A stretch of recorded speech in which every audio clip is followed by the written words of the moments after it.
when you lived in Little Rock, Arkansas, at some point in your life, did you meet Miss Jade Benning? I did. And how old were you when you met Jade Benning? I was about 6 years old. Can you describe your friendship with Jade Benning? My friendship with Jade Benning was a friendship that I pray everyone gets to experience. Jade was my sister. She was a very loyal person, a very dependable person, and a friend that I never imagined to not have anymore. How long did you knew her since you were 6, but did you guys go to school together? Yes, we went to middle school, high school, and a little bit of college. And during that time, did you stay very close best friends? Yes. At some point, did y'all not live in the same place in Arkansas? Yes, we did not. There was a point when I lived in Fayetteville and she lived in Conway, Arkansas. Did you maintain that close friendship even when you didn't live in the same town? Yes. And can you describe Jade kind of growing up? What type of person was she?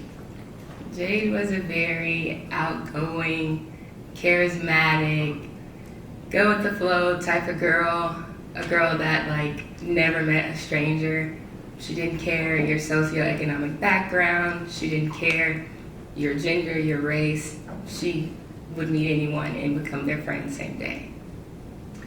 And growing up with her, did you guys have a type of friendship where you shared even kind of like secrets, stuff that you would tell other people? Yes.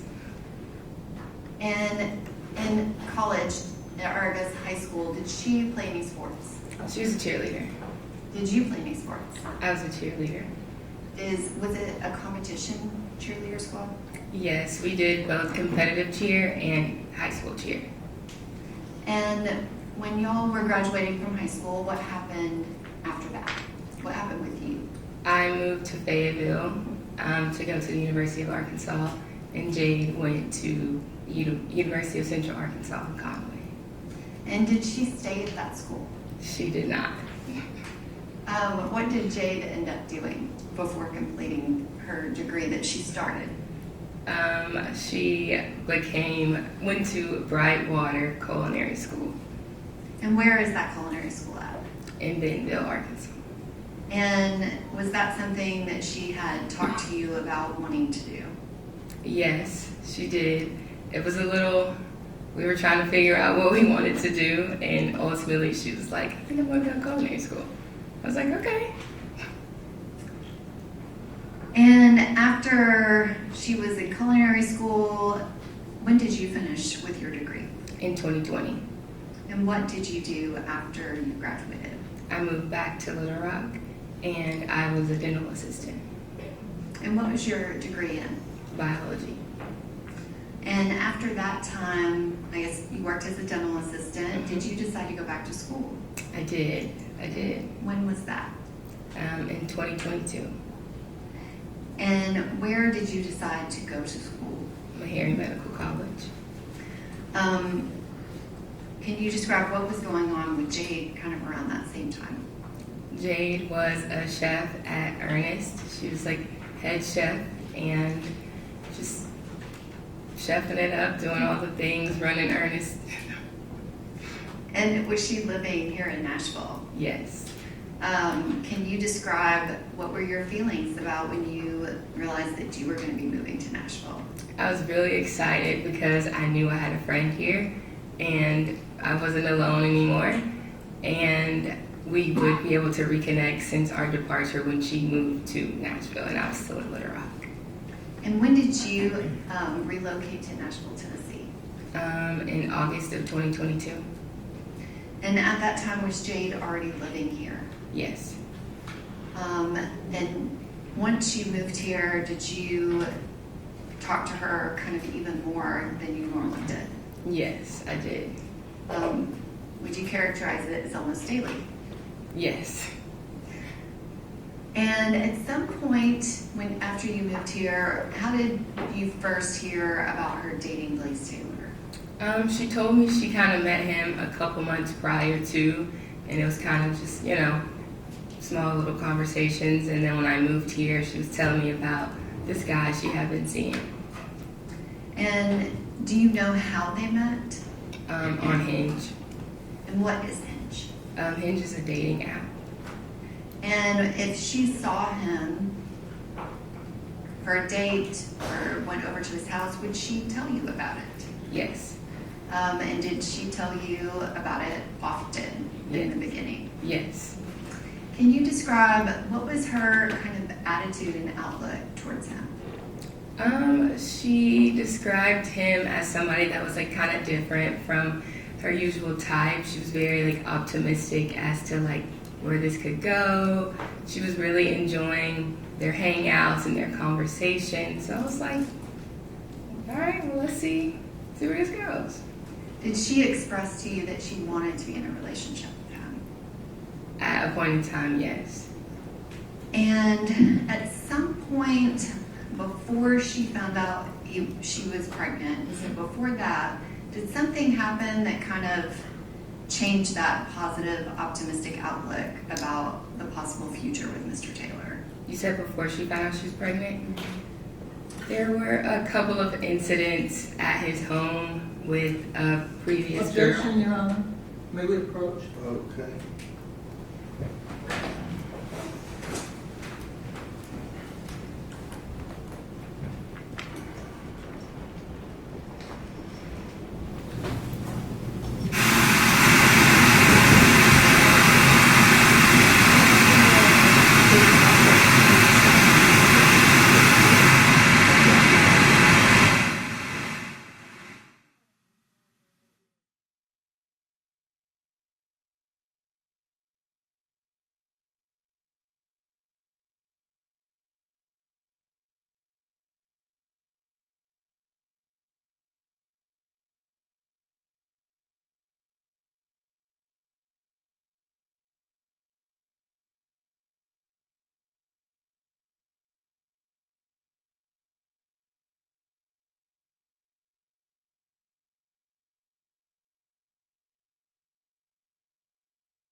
All right, go ahead.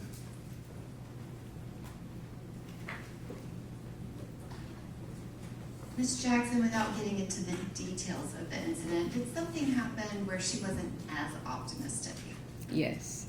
And then can you describe that time frame when she found out she was pregnant?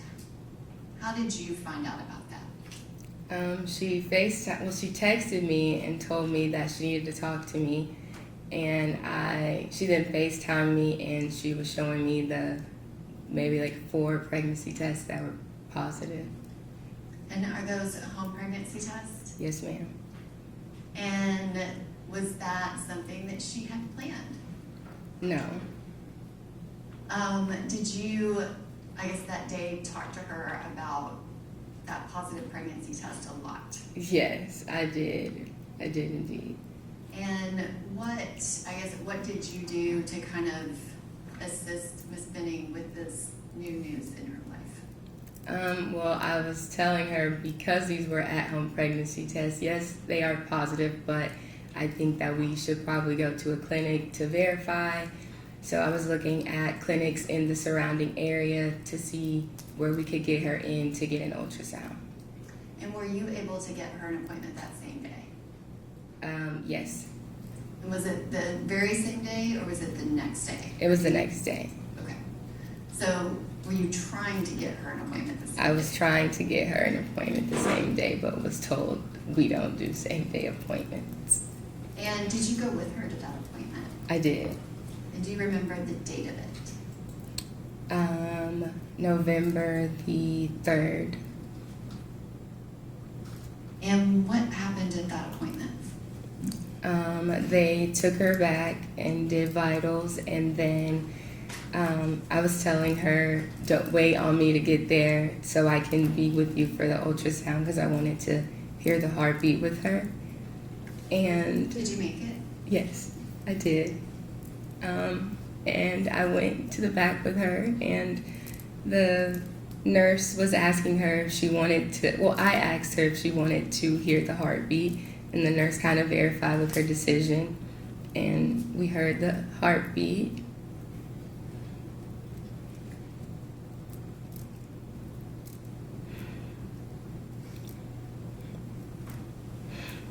And they were measuring like the baby size and confirming like how many weeks she was.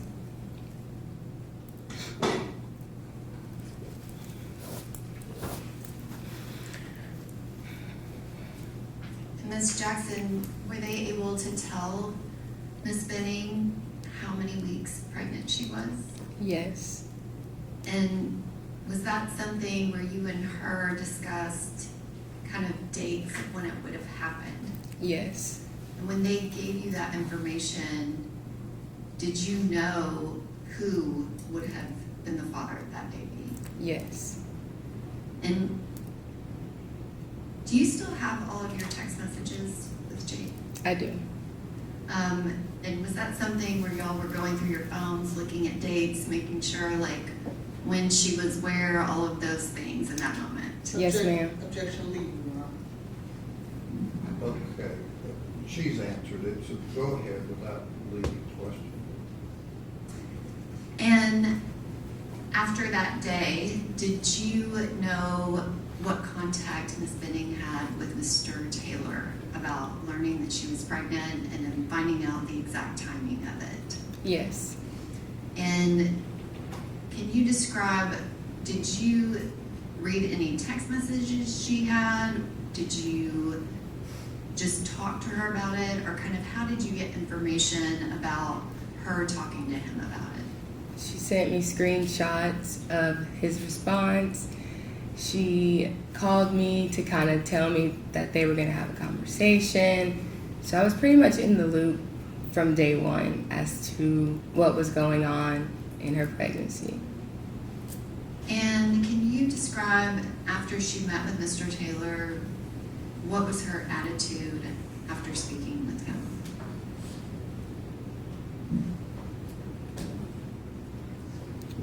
She was very upset, very disappointed. Obviously it wasn't planned, but I think the response that he gave her was not what she was not necessarily looking for, but hoping for, just in terms of a conversation. It seemed more so like he was just not really interested. Objection going into a hearsay response. No way she could know that without Jade's Okay. She was not stating his words, Your Honor, which would be hearsay. She was She describing. described Ms. Benning to me here, so go ahead.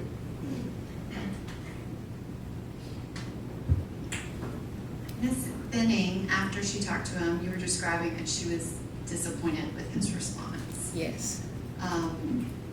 What was her outlook and attitude even after speaking with him and getting his response?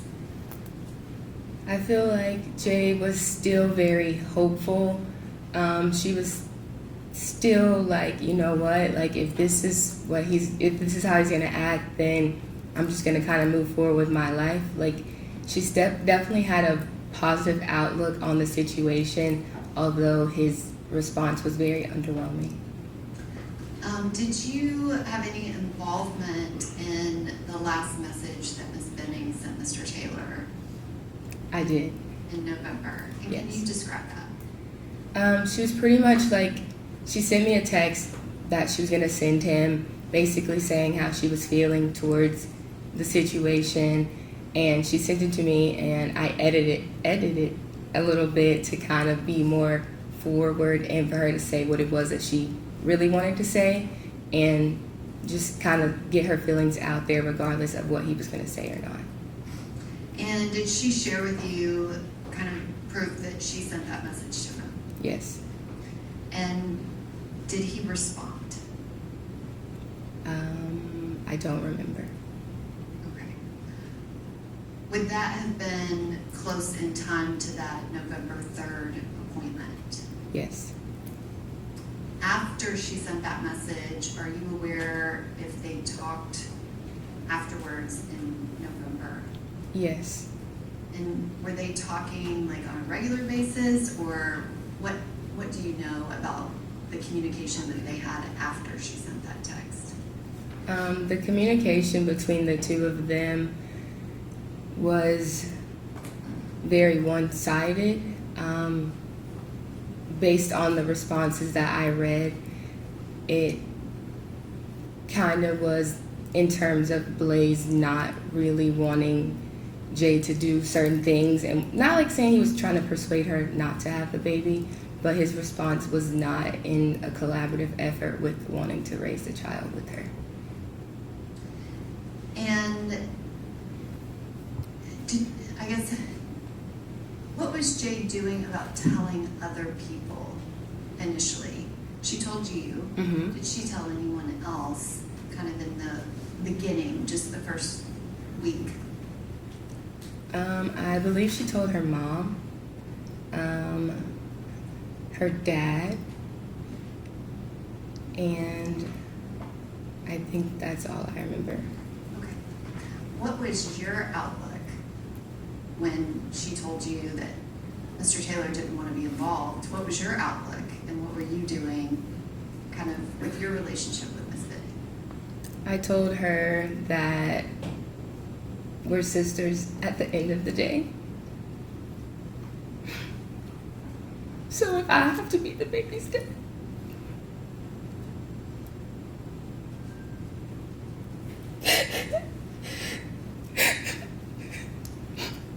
I was like, we will get through this together. I always reassured her that she's never alone.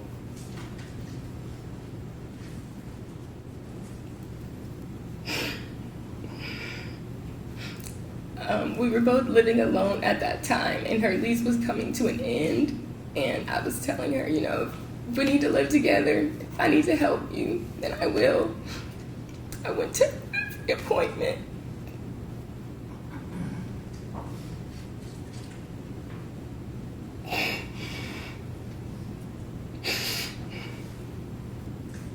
Did you guys end up getting a place together, or what ended up happening?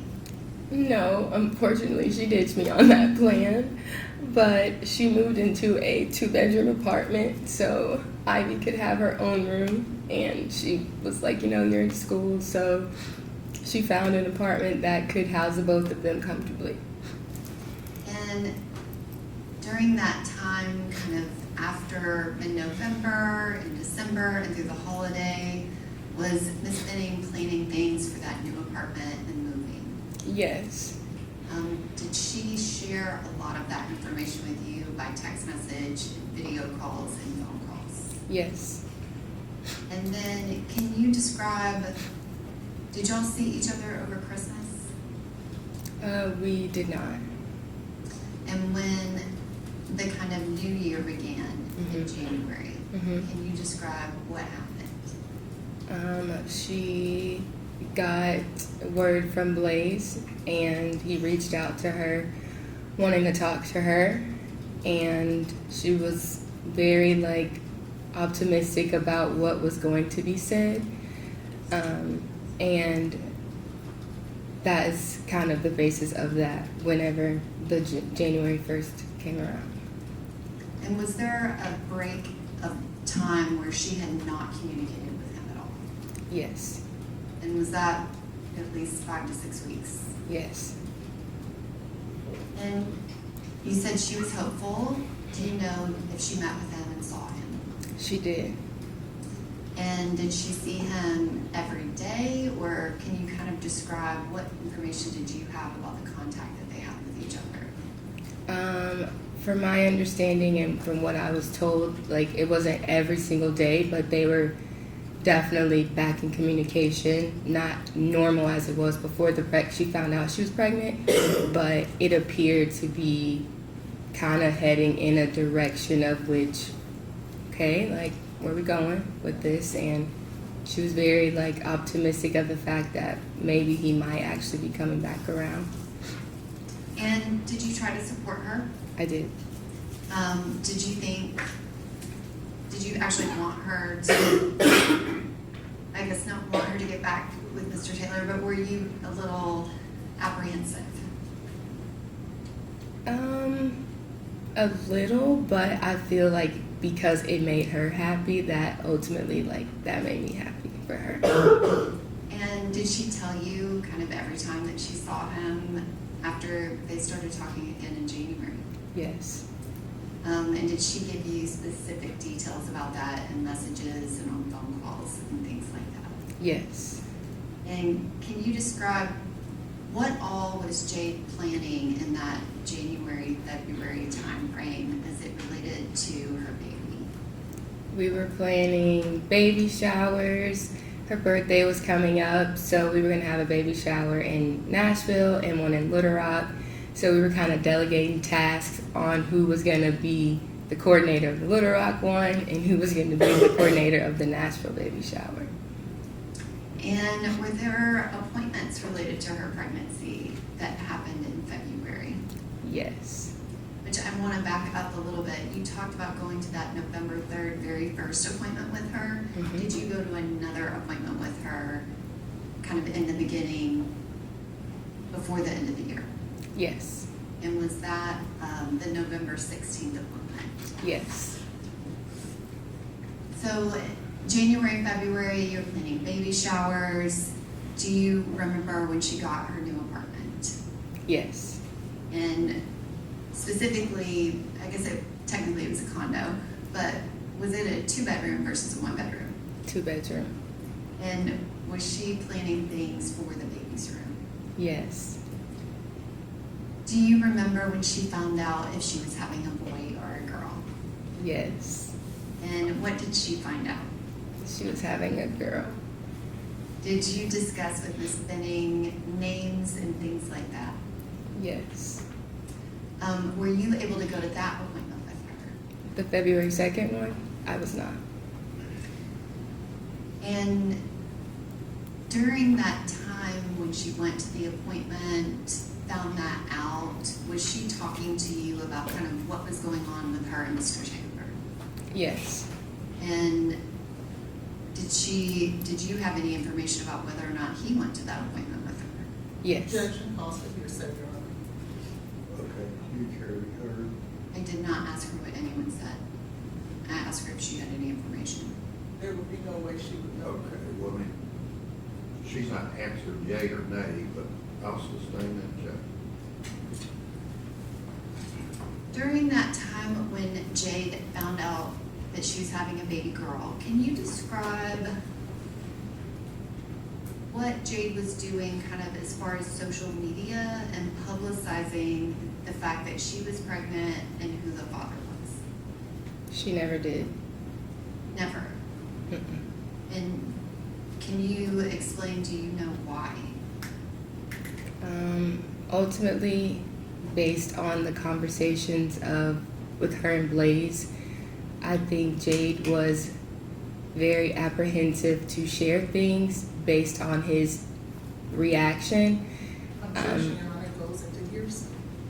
Judge, I'm trying to get to Ms. Benning's state of mind. Okay, well, rephrase your question. So you said she never was posting to social media. Mm-hmm. Was, I guess, based off of your close friendship with her, was she unhappy about the pregnancy or was she happy about it? She was happy about it. Did you feel like if circumstances were different, she would have posted to social media? Yes. I mean, was that something that she regularly did? Yes. Was it unusual that she was not? Yes. Did she continue to express kind of happiness and optimism about the baby coming? Yes. And can you describe, did she have additional appointments in February that you were aware of? Yes. Did you go to any of those? Uh-uh. And what was going on with you at that time?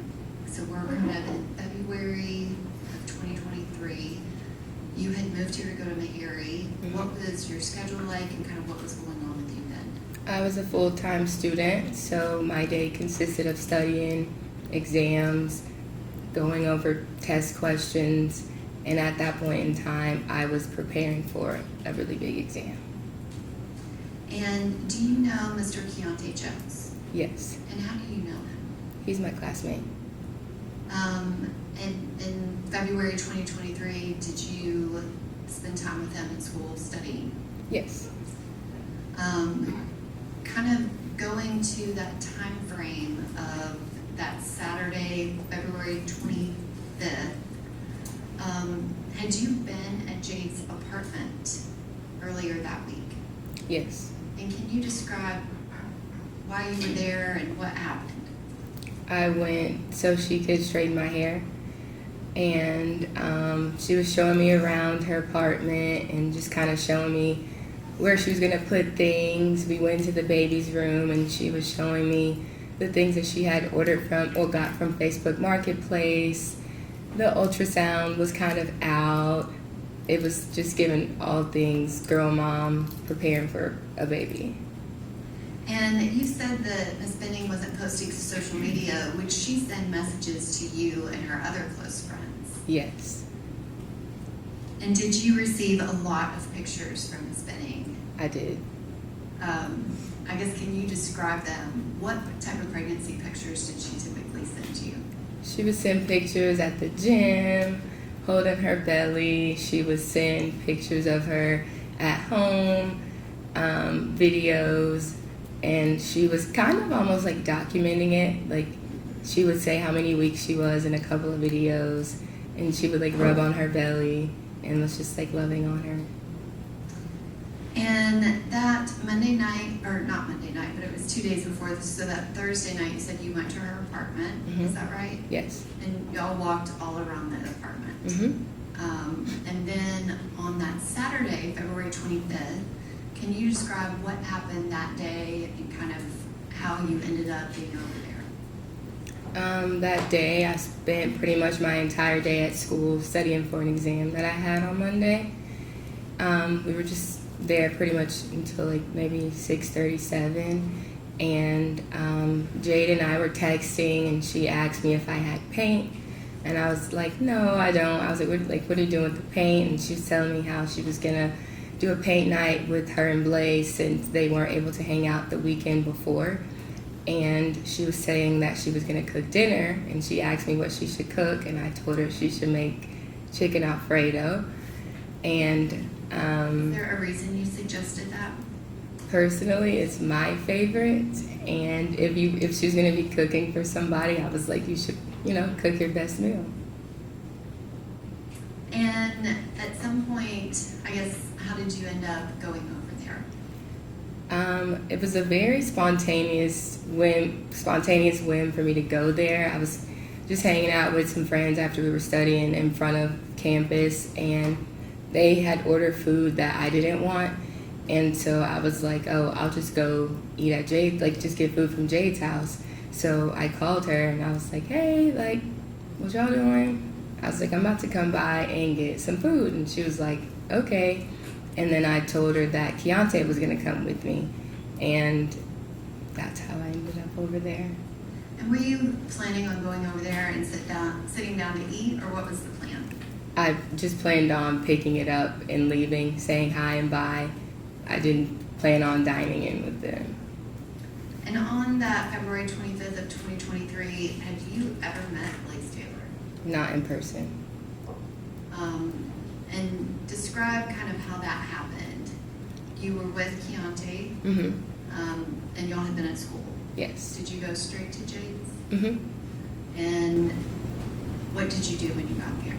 When we got there, we said hi, and Jade started like packing up the food, and she like put the foil on it, put it in a bag, and kind of set it off to the side. And we were just like chit-chatting about what they were gonna paint, and we talked about like going to a concert, and we were laughing at the fact that I didn't know how to play spades. So that was pretty much like the basis of the conversation. And can you describe Jade's kind of kitchen area when you got there? Was there food out that they were eating, or kind of what was the setup at the point you got there? When I got there, the food was on the stove. It was kind of packaged. The canvases were kind of off to the side. The island was pretty clear. I didn't, and Jade had a glass of like a pink drink, and Blaise wasn't drinking anything. There was no cup in front of Blaise. And did you drink anything while you were there? I didn't drill. Was that something you brought with you? I did not. What was Mr. Taylor doing, and where was he at in the room? He was sitting beside Jade at the island, and he was engaging with some of the conversations, and he was just shuffling Uno cards the whole time. Was anybody playing Uno? No. But he was shuffling cards. Mm-hmm. And did Mr. Jones, did he interact with Mr. Taylor? Yeah, like ever so slightly. It was kind of like a conversation just in the kitchen. And do you know approximately how long y'all stayed? Probably like a little over 15 minutes, like 15 to 30 minutes. And during that time, did anything seem amiss to you? Nothing too alarming except the comment he made about his artwork that he was going to make, because the whole basis of this project was to make something for the baby's Objection, room. Your Honor, hearsay. It's a statement by the defendant, Your Honor. Okay, I don't think she's gotten there yet, but do you want to ask about what? Yes. You said that he made a comment about the painting he was going to do. What was his comment? I had asked like what they were going to paint, and Jade was like, I'm going to make something. Objection, hearsay. Do you care to be heard on? I think it's unnecessary, so no. Okay. I do think it goes to Jade's state of mind, Your Honor, but All right, I'll over the objection. It goes into, was that comment from Mr. Taylor right after the discussion with the artwork with Ms. Benning? Yes. Okay, all right, go ahead. what did Ms. Benning say she was planning on painting? She said that she was going to paint something for the baby's room. She didn't know what yet, but she knew that's what she was going to paint, something to hang in Ivy's room. And when I asked Blaise what he was going to paint, he told me he was going to paint a black hole. And I was like, a black hole? And he was like, yeah, I'm going to call it midnight. The further you look, the deeper you'll go. And I was like, oh, okay, But I was like, well, why don't we just add like a little bit of white to the, canvas to make it look a little lively. And that was kind of that. But it was a very dark demeanor about this painting after Jade said that she was going to make something for the baby's room. And were they actually painting while you were there? No. So this was discussions about what we're about to do. Yes. And was anything else amiss other than the comment that he made about the painting? Not that I can think of or remember. And did you get food? I did. And did y'all leave? We did. And after you left, did you communicate with Jade after you left? Yes. And you don't have to tell me what you said, but how did you communicate with her? I texted her. And did she respond? Yes. And did you have a couple of texts back and forth? Yes. And can you describe Jade's demeanor when you left?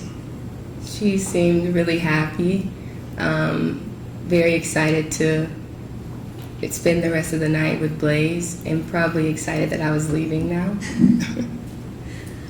When you left, where did you go? To Keontae's house. And what did you do when you got there? I ate my chicken Alfredo. And were you planning on hanging out with Mr. Jones all night, or what was your kind of plan for that night? No, I just stopped by. We were just studying, got food. We were just like hanging out, and I was about to go home. And did you actually leave Mr. Jones's house? I did. Did you stop anywhere before you got home? Yes, And where did you stop? a gas station. And what, if anything, happened while you were there? I was pumping gas. And as I was walking back to my car, I get a phone call from Jade. And I answered it, and I was like, hello? Just normal. And she immediately starts saying, what did you do? What did you put in my drink?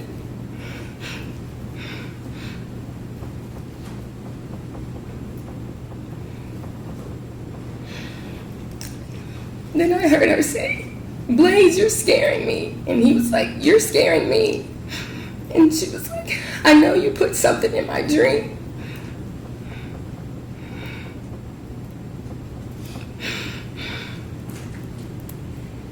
She's like, I knew my drink tasted funny. And she was asking him to empty his pockets. And she was like, let me see what's in your pockets. Let me see. And he was like, I don't have anything. So this whole time I'm like, Jay, like trying to get a response from her.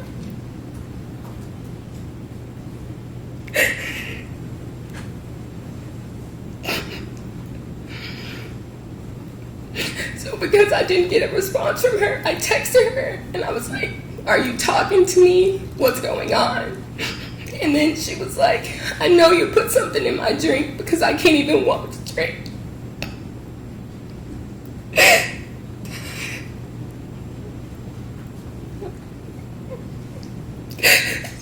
She was saying that she couldn't feel her legs. And then she said it again. And she was like, you put something in my drink. You did this so something could happen to me.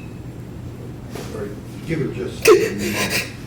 You need Kleenex. I want everybody to be able to hear you, number one, but then let you calm down.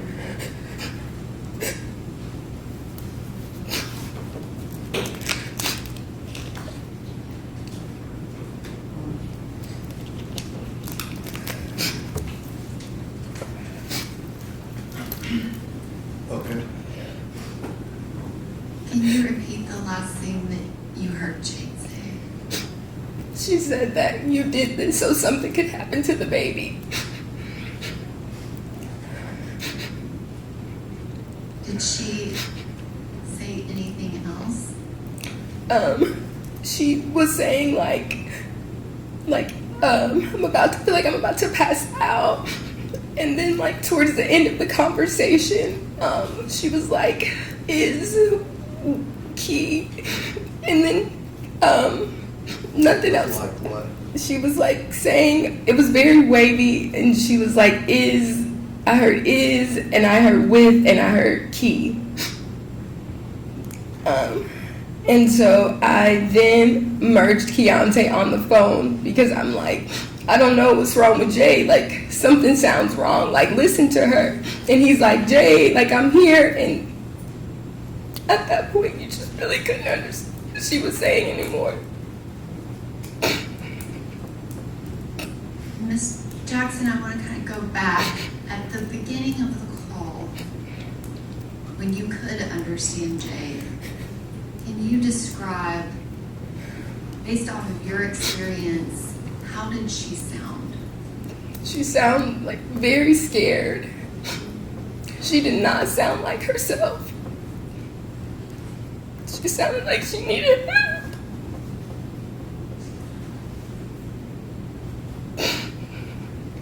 Did you say she sounded like she needed help?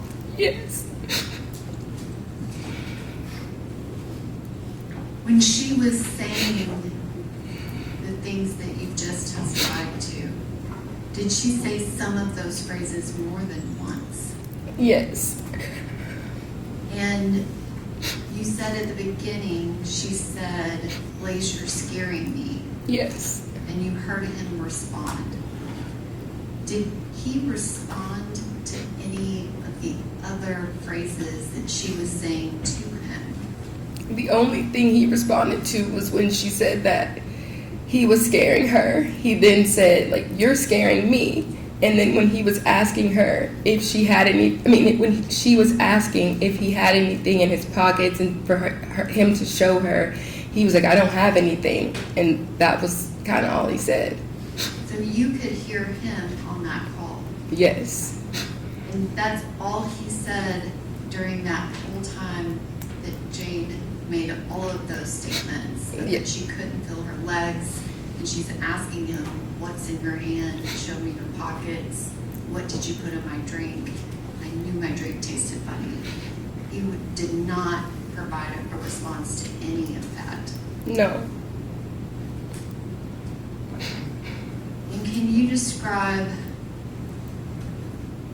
that call is a 6-minute and 9-second call? Kind of at what point, is it just at the end, those last few words that you really couldn't understand her? Yes. And you said you heard her say kind of 3 words. What were those again? I heard is, I heard with, and I heard key. And did you try to connect that to what that could possibly mean? Yes. I didn't understand what she was saying, but because she sounded so scared and Keontae was just there, we all call him Key. So I was like, okay, like, she's obviously scared, like, she needs him to help her because she's with another man and Keontae is a man. So when I added him on the phone, he's talking to her, and Is she responding at all? no. At any time did you think that Jade Benning was saying those phrases to you? No. And you heard Mr. Taylor respond, and you heard her say too, Blaise, you're scaring me. Yes. How did that call end? The phone hung up. Did you hang up? No. At any point did Mr. Taylor say anything to you? No.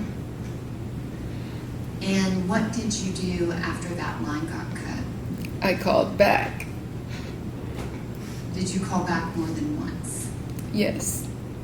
At some point, and you're calling back Ms. Benning's phone, is that correct? Correct. Did you have Blaise Taylor's phone to call him? No. At some point, was her phone answered? Yes. And who answered it when you called back? Blaise.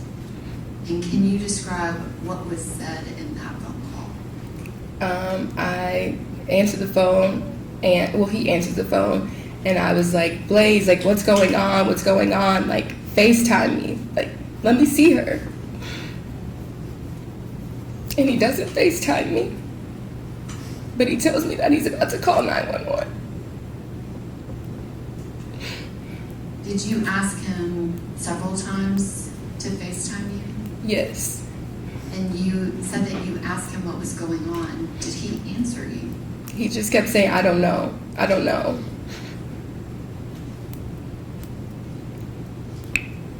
Do you remember him saying anything else on that call? There was a point where he asked me if she had an EpiPen. Did that make any sense to you? Not at all. Did Jade have any allergies? Not to my knowledge. And at that moment, can you describe, do you know what's actually going on with Jade? No. So what do you do? After Blaise tells me that he's calling 911, he's like, I gotta go. Like, I'm calling 911. The phone disconnects again. That was not on me. And then I called Jade's mother. And Ms. Jackson, do you remember, was Keontae Jones on that second call? Do you remember that specifically? And when I say second call, the call where you called her and Blaise Taylor answered. Yes. And Do you remember if Keontae said anything to him or if he said anything back? He was asking him, what did he do? And you said that call got disconnected, but not by you. Yes. And then you immediately called Jade Benning's mother. Yes. And were you still at the gas station, or what were you doing? I was on the interstate trying to get to Jade's apartment. And did you make it to Jade's apartment? Yes.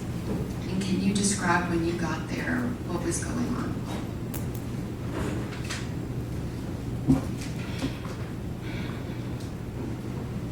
When I pulled up, the ambulance was already outside.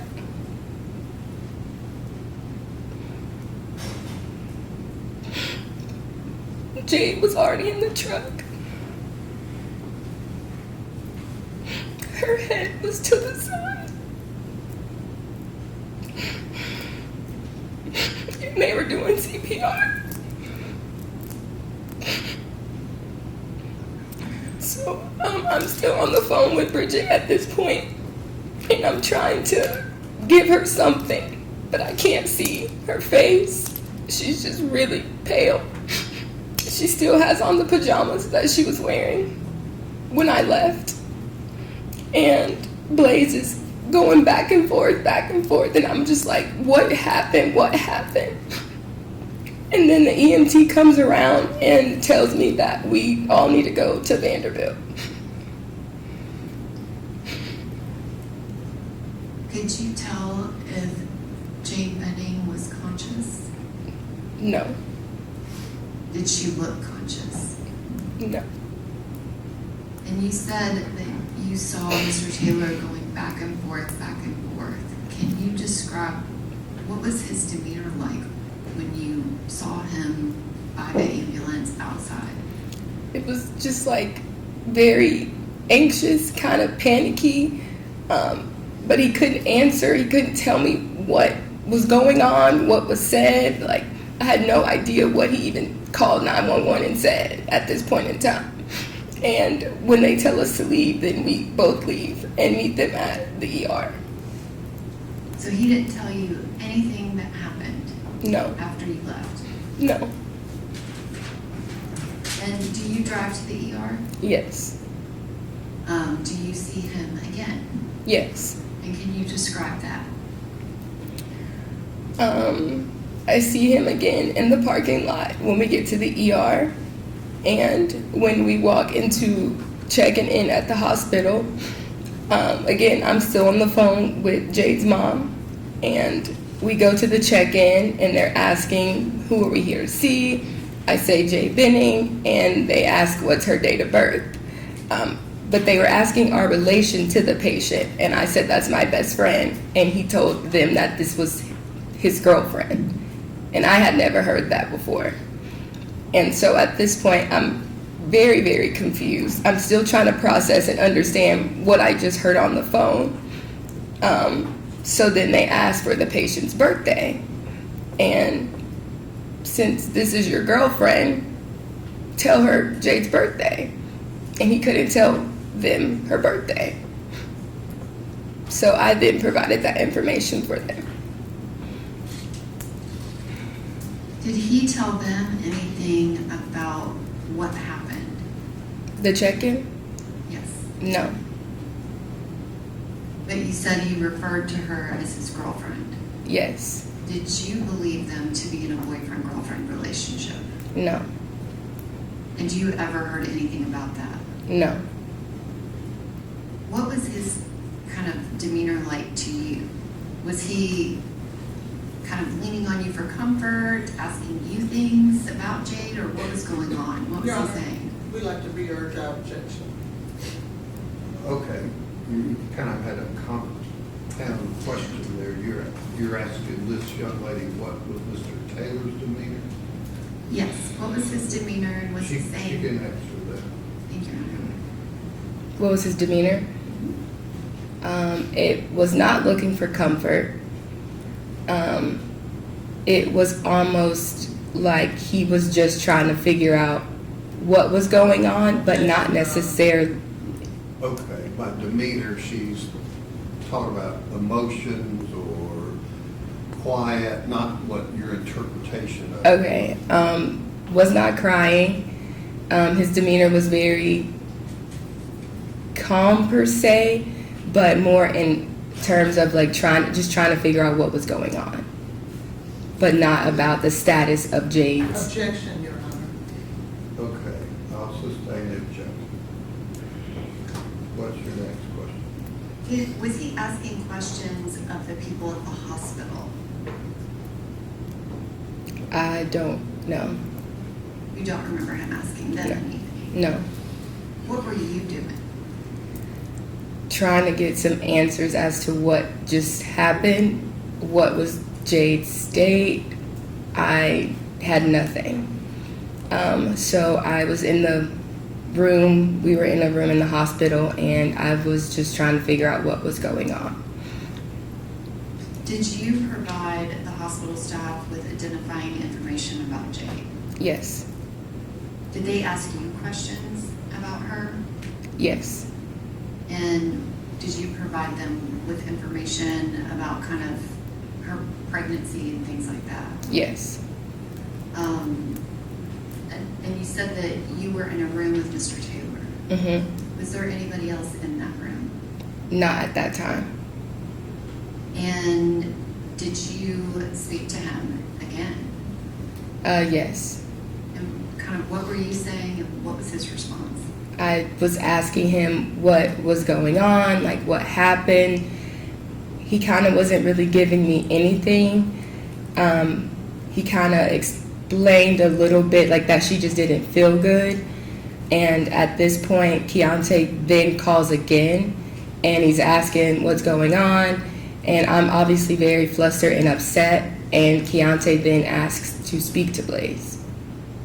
And did you give the phone to Keontae? Yes. Well, to Blaise. Can you describe, you said that Mr. Taylor said that Miss Benning wasn't feeling well. Mhm. Do you remember anything specific he said about that? He said that she felt woozy.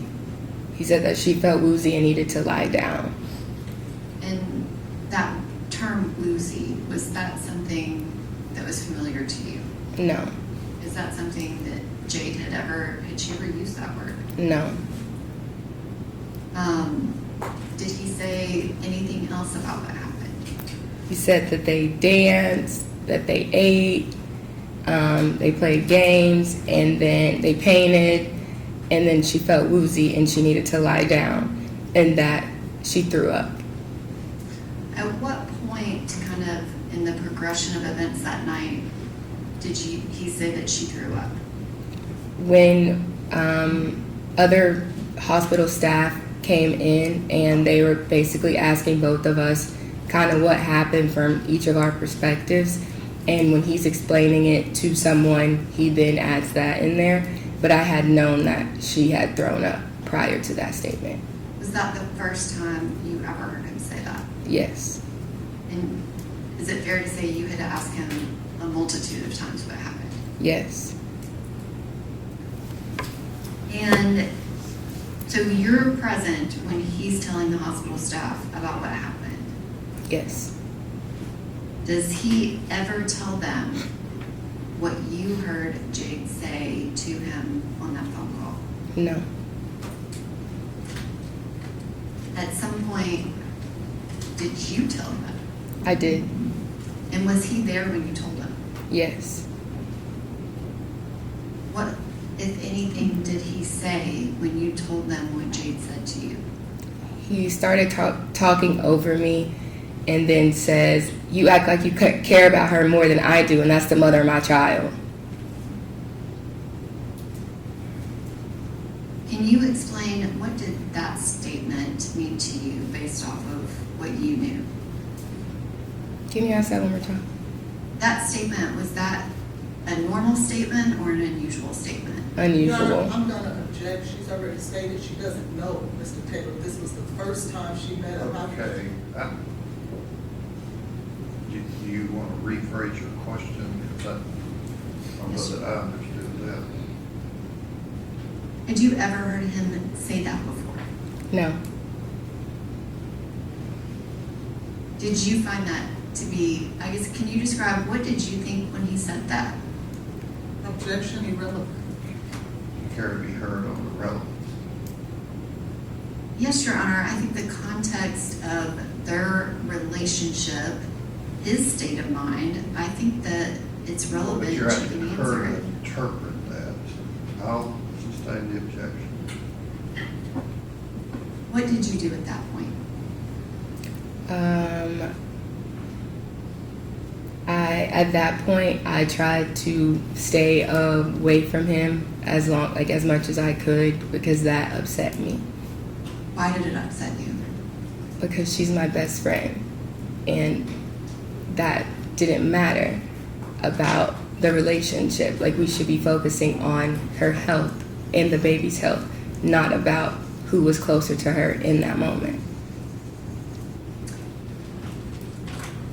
Did you tell multiple people at the hospital about what Jade said on that phone call to him? Yes. And at some point, did police officers arrive? Yes. And did you speak with them? Yes. And did you speak with multiple officers? Yes. Did you tell them about the phone call? Yes. And at some point, did a detective show up? Yes. And did you meet with him? Yes. And was that separate from Mr. Taylor? Yes. And did you give him a statement about everything that Jade said to you, to him on that call that you heard? Yes. And at some point that night, did you leave the hospital? Yes. And can you describe, when did you do that? Maybe around like 2 a.m. And what, if anything, did you do? I left and went home and was trying to make sense of what I just heard. At any point, did you see Mr. Keontae Jones again that night? Yes. And can you describe that? He picked me up. I was telling him that I just felt uncomfortable because at this point it was just Blaise and I and a couple of other people, and I just didn't want to be there anymore. So I asked him to come and pick me up. And can you describe, did anyone else that knew Jade show up at the hospital before you left? Yes. And who showed up? Lauren and Natalie. And did you know them? Yes. How did you know them? I met them through Jade. They were her coworkers. At some point, did you go back to Jade's apartment? Yes. And when did you do that? Maybe like a day or so after. And did you go by yourself or did you go with other people? Other people. Your Honor, may I have the permission to publish a portion of Exhibit 14 to this witness?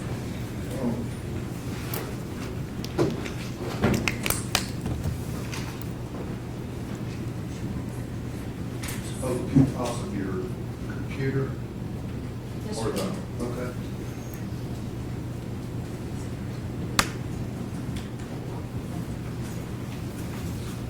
Your Honor, for the record, I'm publishing video 1 from Exhibit 14. Ms. Jackson, do you recognize what's shown in this video? Yes. And what is that? Jade's kitchen, and it's the dinner that she made that night. And do you remember why y'all were videoing this? Because I was very adamant on going to her apartment because I had just seen her an hour prior to this phone call. So I wanted to see if there was something happened, if there was any sign of struggle or kind of what happened here.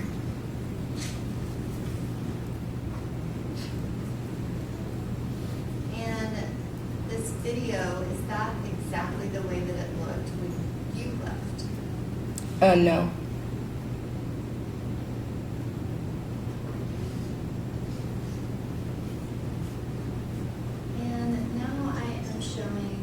video What's number different? 4. I'm sorry, I'm gonna go back to that. Carmen. Oh, okay. I'm showing video number 4. Do you recognize this? Yes. And specifically, is there anything about this video that stood out to you? The camera and the blinds. And explain what you mean by that. Every time that I've been at Jade's apartment, that white camera has been in her kitchen area. So I was very concerned as to why it was moved in her bedroom. Jade also lived on the first floor, so I was confused as to why her blinds were up and the camera was facing outward. She kept the camera in the the kitchen, I'm sorry, because the front door was right there. So this was very alarming because Jade would never leave her blinds up like that, especially at night with the camera moved away from, can't see anything there. Had you ever seen the camera in that location at this apartment or even her previous apartment? No. I am gonna go back to video number 1. Ms. Jackson, can you describe where is it that that camera normally would be? To the right of the Happiness is Homemade sign. And if you touch that monitor in front of you, it will actually make a mark, so you can mark this Wait. specific spot that you're referring to. Right here? Mhm. Oh. Oh, my bad. You need to redo it.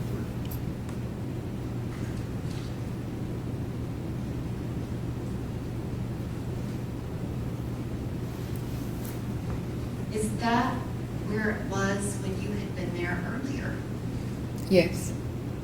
And so when you were there earlier that night, the camera was right there. Mm-hmm. And then when you came back, it was in the bedroom. Yes. Can you describe what, if anything, did you do related to that camera and the blinds that we just saw in her bedroom? I moved the camera back to where it was, and I put the blinds back down. So you moved the camera and put it back Where? to that spot right by the stove. Yes. And why did you do that? Because I was not sure if Blaise had an extra key or not. He did help her move in, and it was supposed to be in front of the door in case if something happened, you can see.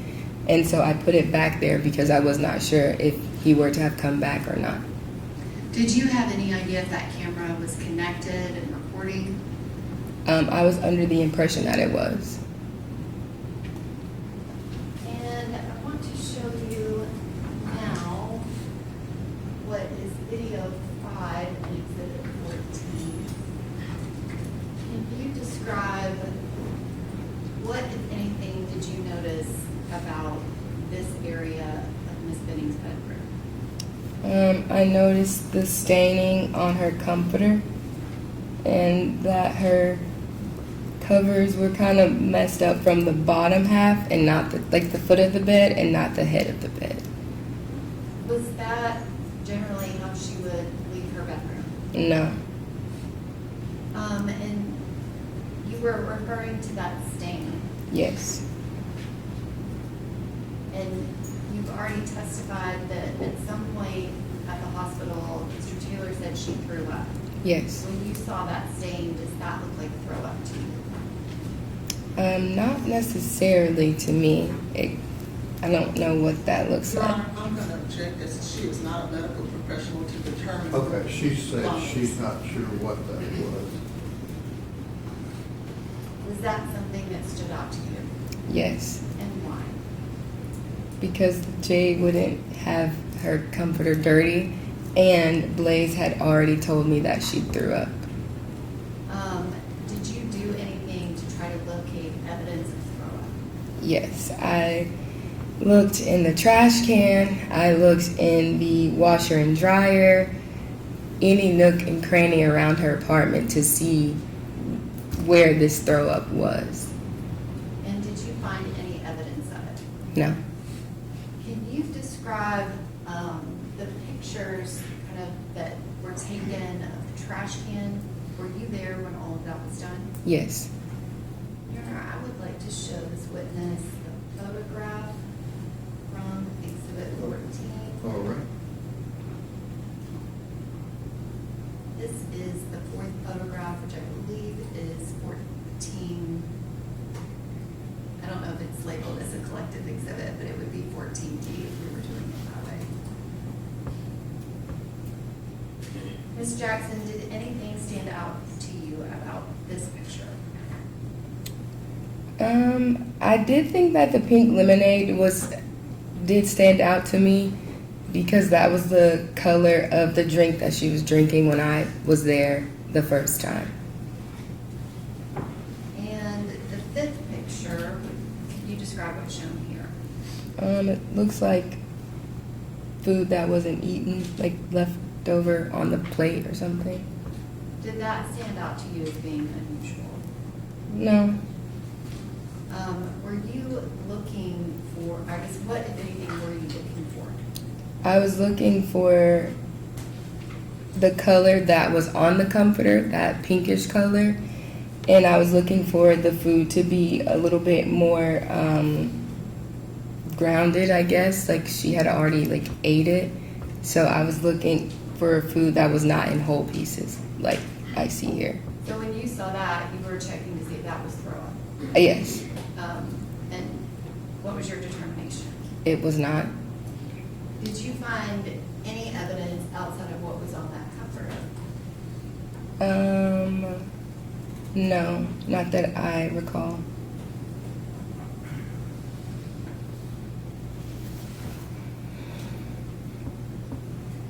And were you there when that comforter was bagged up? Yes, Did anybody touch it with anything other than gloved hands to put it in that bag? no.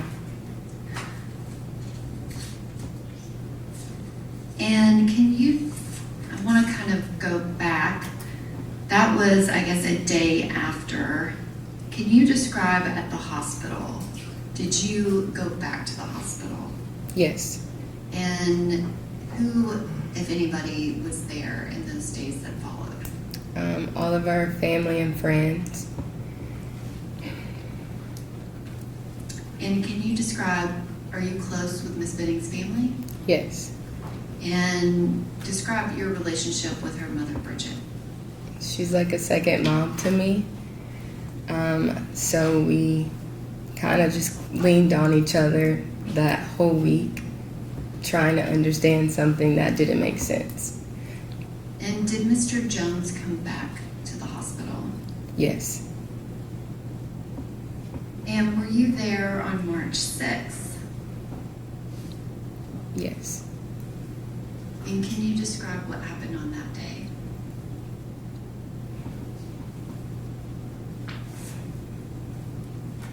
I went to Dollar Tree.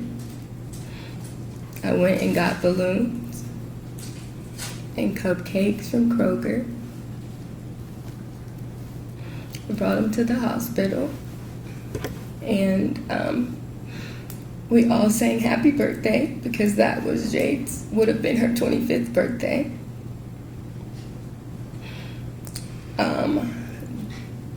They told us that she was brain dead that day. There was no active brain activity. And ultimately, Jade died on her, what would have been her 25th birthday.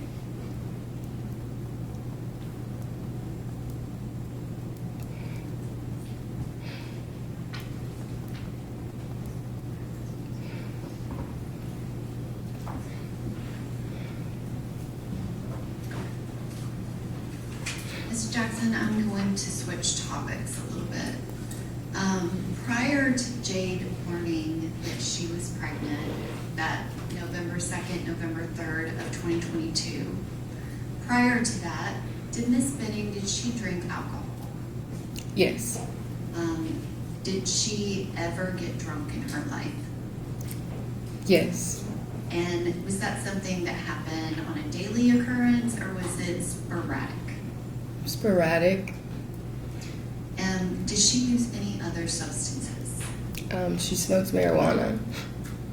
Did you know, I guess, did you know of her using any other substance other than marijuana? Mushrooms a time or two. Was that something that she did on a frequent basis? No. And can you describe, once Miss Benning found out she was pregnant, which let me kind of go back, are those the only two substances other than alcohol that you've ever heard of her using? Yes. Have you ever heard of her using cocaine or even talking about it? No. After she found out she was pregnant, can you describe what, if anything, did she have to drink that was an alcoholic beverage? She never drank alcohol again. And what, if anything, did she ever smoke marijuana or have used marijuana in any way? No. Can you describe kind of her lifestyle about health after she found out about the baby? It drastically changed. She would let me know when she would take her prenatals. She was doing light workouts, was definitely changing her diet and eating habits and drinking a lot of water. I can have just one moment.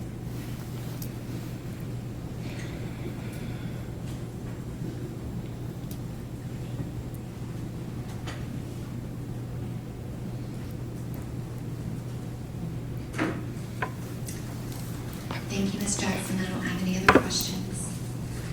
Questions on behalf of Mr. Taylor? Yes, Your Honor. It's going to be pretty lengthy. Okay, I checked with the jury about staying longer tonight, and they're okay.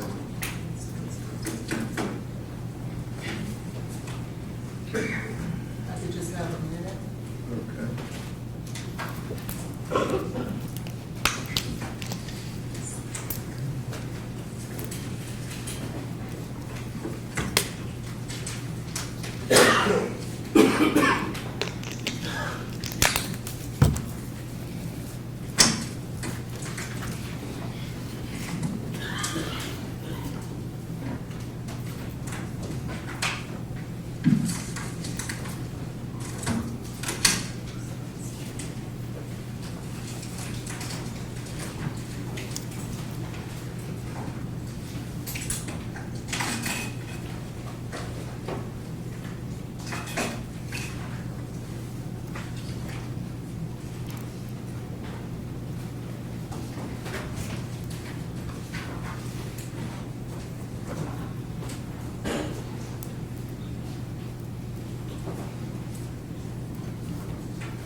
Just 2 more seconds, please.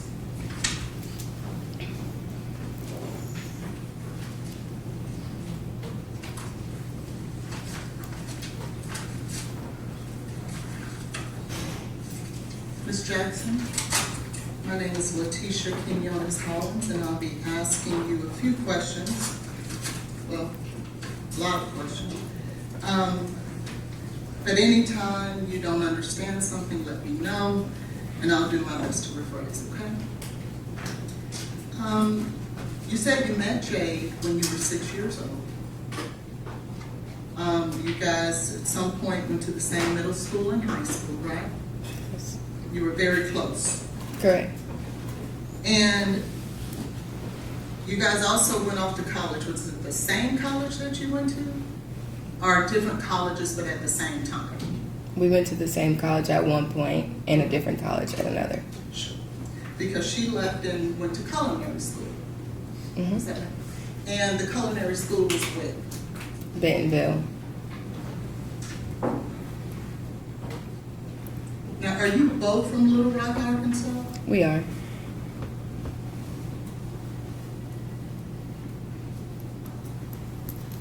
Do you know an Arion Curtis, who now may be Arion Jordan?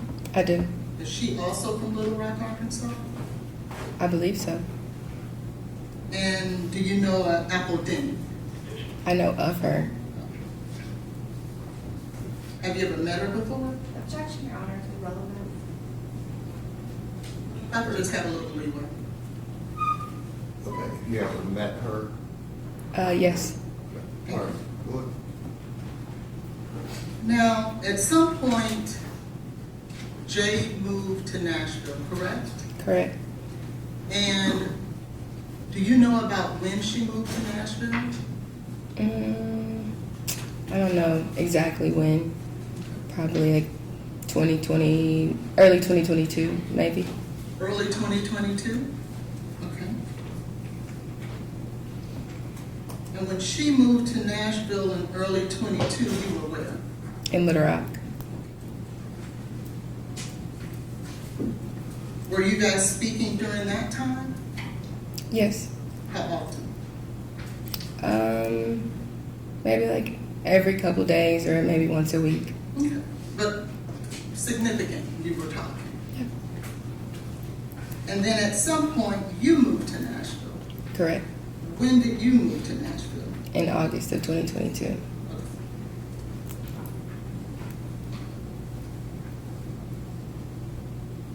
And so, when you moved to Nashville, who did you live with when you moved here? Myself. And you came here to go to McCary? Mahari, yes. McCary, I'm sorry. And you didn't move in with Miss Benning? No.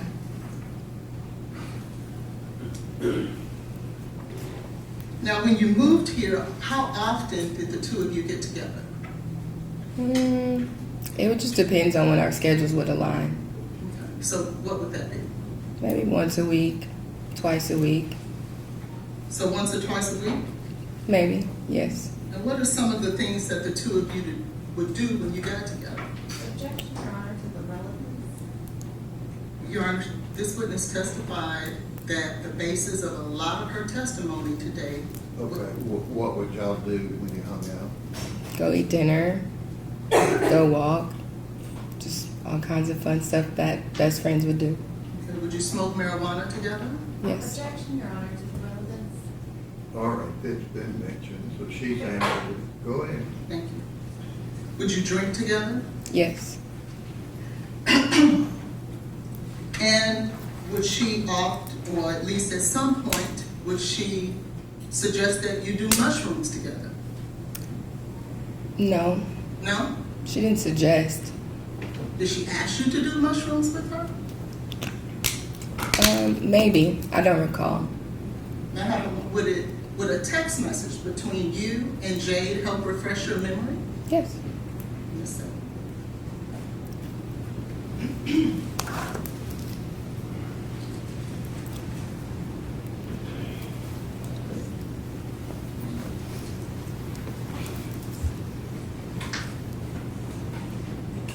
All right, get that there. Sorry. He's gonna get that. Oh, okay. Let me make sure it's the right one.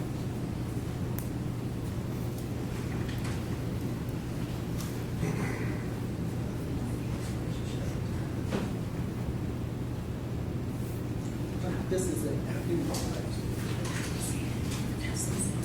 I have a copy.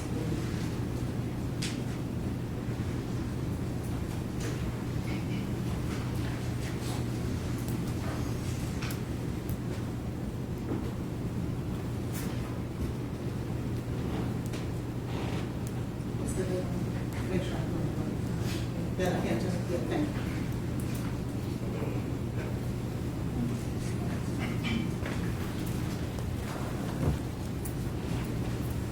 If you could take a moment and read those first 3 texts to yourself and let me know when you're done. Or maybe go down 4 texts.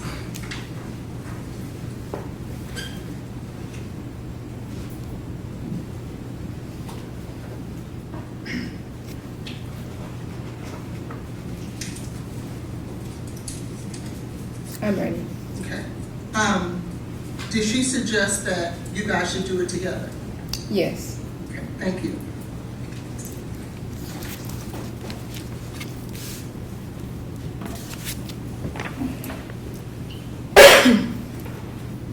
Now, you would oftentimes, would you not, reach out to Ms. Benning and ask her to help you secure drugs, wouldn't you?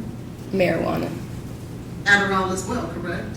Mm-hmm. Okay, so more than marijuana. Okay. Yes. And you did that more than Objection, once. Your Honor, to the relevance may be approached. Okay.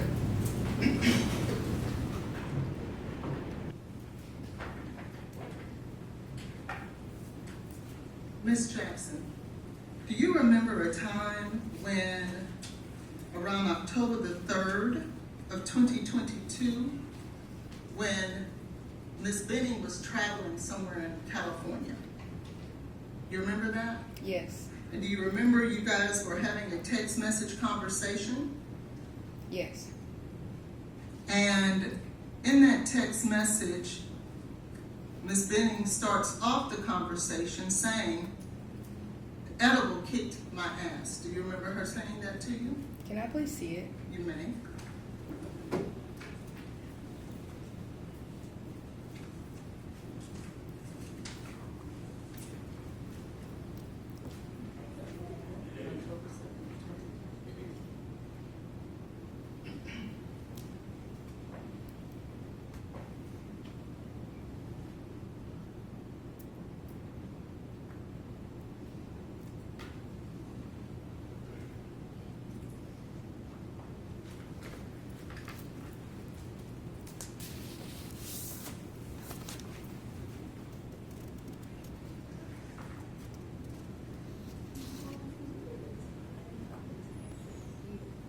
Without permission to ask. I can. Okay, what's your question? Do you see there where on October the 3rd of 2022, Ms. Benning says to you, "Edibles kicked my ass." Do you see that? Yes. Do you see that later, the next text message she sends says, "Smoking, edibles, and tequila"? Do you see that? Yes. And do you see where your next text to her is, "Weed or some other"? Yes. What is some other that she could be smoking, Miss Jackson? Mushrooms. Because you can smoke mushrooms? I didn't say smoke. I said or some other. Well, you said weed or some other, right? Yes. What's the other? Mushrooms. Okay. You get. So when you were referring to weed, because you hear above it, it says smoking, but it doesn't say what she's smoking, right? Mm-hmm. It says smoking, and then you respond weed or some other, Mm-hmm. and your response is she was going to smoke mushrooms. I didn't say smoke mushrooms, but I was asking her, was that what she talking about? Okay. And did Ms. Benning, in your closeness with her, ever share with you when the last time that she had her period? I don't recall. You know, Uh, would you have learned that the last time she had her period was September the 12th? Objection, Is that a Your Honor. question? The witness Yes. has answered, she doesn't recall. Yeah, I mean, you're putting words into her mouth. I thought you asked, did you know, and she said no. She said she didn't recall. She said she didn't know. As close as you were, did you know that she didn't have her period in October? We don't just discuss our periods like all the time, so no. So when you were on direct examination, Ms. Jackson, you talked about that this was your sister and you discussed everything. Isn't that what you said? We do. But you don't discuss your periods. I did not. Now, but didn't you, isn't it true that you and Ms. Benning was trying to calculate who was the father of this child? Mm-hmm. You wouldn't discuss the last time she had her period if you're trying to calculate when was the last time who was the father of the child? I don't recall talking about a period. Well, how would you figure out who was the father? objection, Your Honor. She's answered this question. Right, well, she's I'm asking objecting to another the question. relevance of the line of questioning. When the witness What's your says she next doesn't question? know. How can you discuss and try to determine who's the father of the child if you don't discuss when was the last time she had her period? Based on the how far along she was in her pregnancy. Well, how would you know how far along she was if she doesn't go to the doctor? She did. But you were talking about that before she went to the doctor. We were at the doctor talking about that. So when you were talking about it, you would have to figure out the last time she had her cycle and who she Objection, was Your having Honor. sex It's with. argumentative. Okay, you can't tell her what she did or didn't know, I mean, just ask a question. Now, was there not a time that Ms. Benning would infuse the food that she cooked with marijuana? Objection, Your Honor, to relevance. We've already had that discussion with other witnesses, so did you know anything about that? I did. You said you did know? Hmm. And she would do that, would she not? She has before. Thank you. Now, when you were discussing who the father was of this baby, there was another gentleman that was in the running. Was that true? Yes. And who was that? His name was Des. Okay. And at the time that you guys were making this discussion, or having this discussion, this was a time that she was in fact pregnant, correct? I'm sorry, could you repeat your question? This was a That time. was the discussion with Ms. Benning about Des after you knew she was pregnant. Yes. And in that same conversation, you were asking, and she was talking about the mushrooms, and you were asking her to ask Des. Objection, Your Honor, to the hearsay.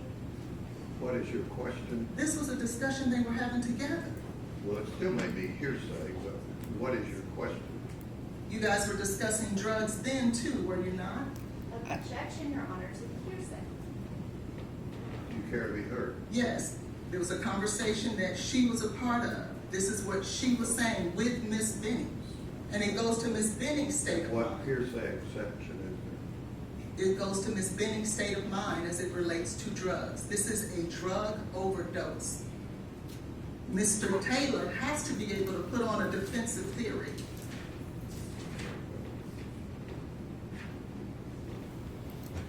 Did you ever discuss with Ms. Benning after she knew she was pregnant about drugs? I'm not sure. I don't know. Would it assist you if I was to allow you to look at text messages? Sure.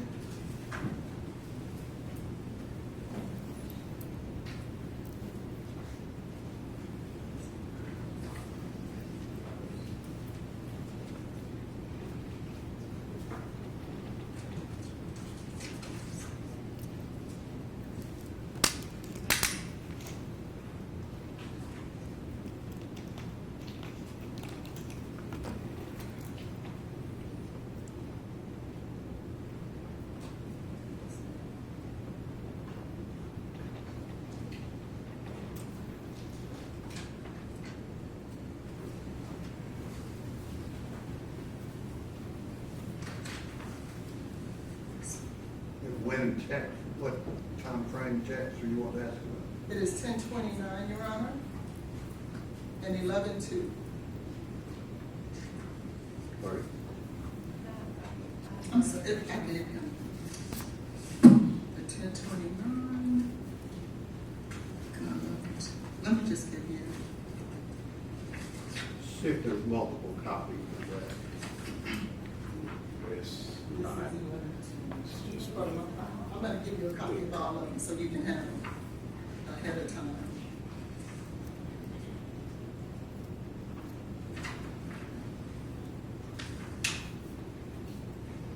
You got 10:29, 11:02, and something else?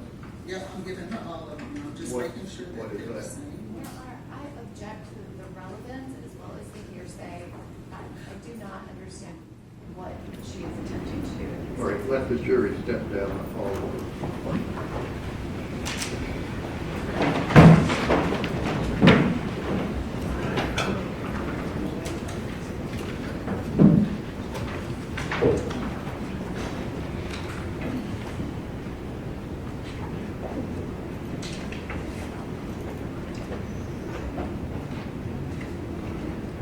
It's the 1029, you gave me the 11 Okay, they're both copies of it.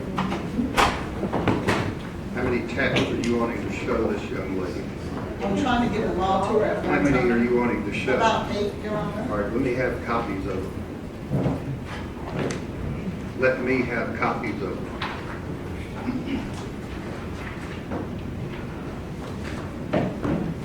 I want to give them to you all at one time, please, so that we don't have to go and revisit.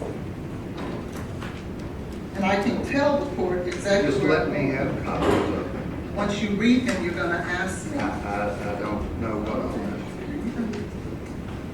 It's 11-2, 1029. This one is 11-2.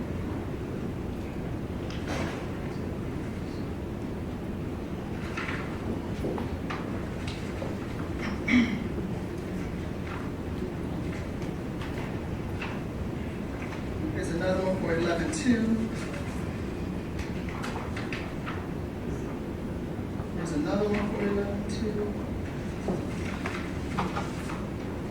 There's another one for 11-2.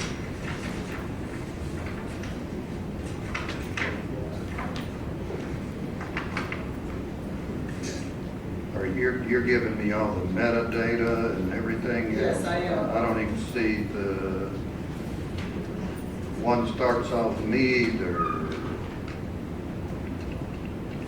That's the way that it I've prints been out. looking at my body. Mhm. Beautiful child I've ever laid eyes on. What does that one say about drugs? So I'm giving you drugs, but Let's just do this real easy. Tell me what that one says about drugs. so in that text message, You what haven't it's- looked at it. You just told me what it said. You said it says about my body. What does it have to do with about drugs? I'm trying to answer it. Okay. What this says is that on 11-2, and then you go to 1029, she talks I about, haven't gotten to 1029. you're asking me about this one or 1029? That one. This one says, me either, and then she goes on to say to both. Then she says, like, I've been looking at my body and shit too. And so what it says here is that she knew that when I started questioning if I could be pregnant. So on this date, she says that she had been looking at her body and could tell that she had been pregnant. She She did not. says that. Yes, she did. Okay, let me see that. But that has nothing to do with drugs. It does because what No, it no, I'm suggests. saying, is there any reference in this text to drugs? No, but it Okay, orients the thank you. state of mind of Miss Benning. State of mind. Yes, as it goes to our defensive theory.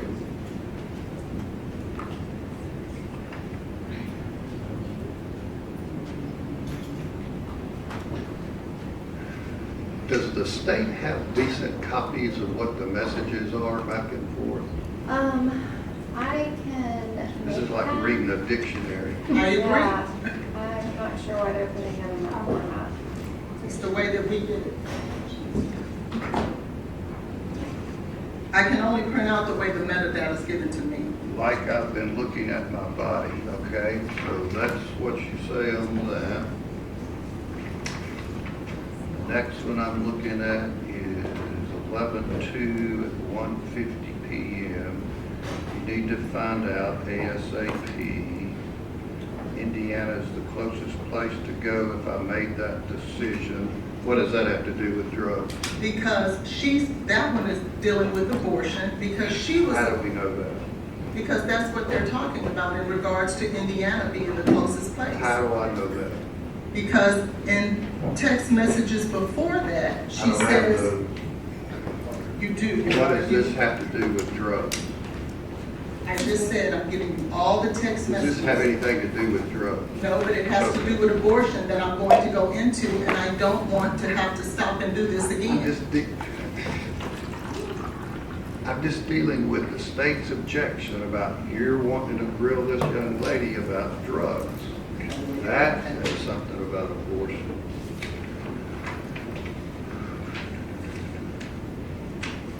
It's weird, been like you've been drinking.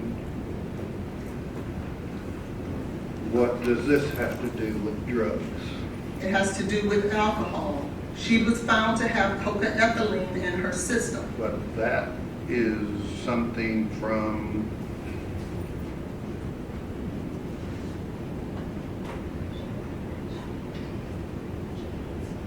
where's the answer to from Miss Jackson, but like you've been drinking?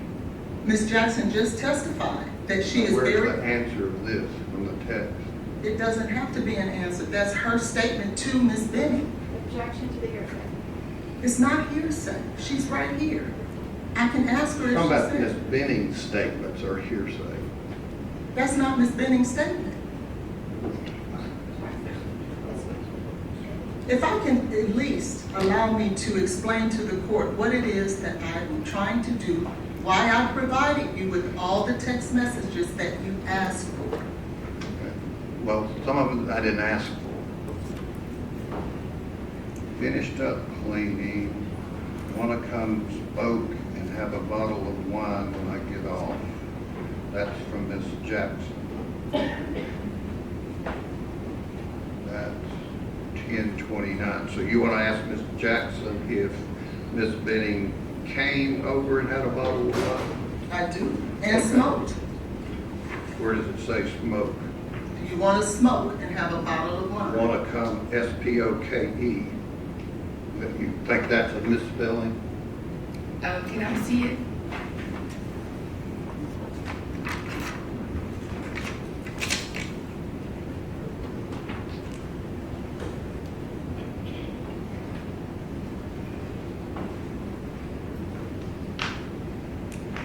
And while she's looking at that, one says, I'll be done in like an hour.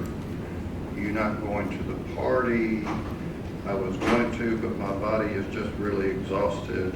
I think I'd rather chill tonight. What is that? What's the relevancy of that?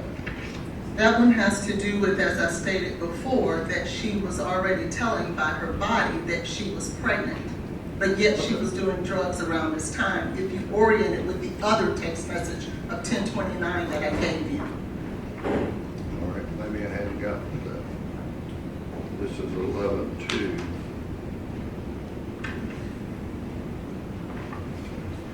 The 10:29 one says she's doing drugs.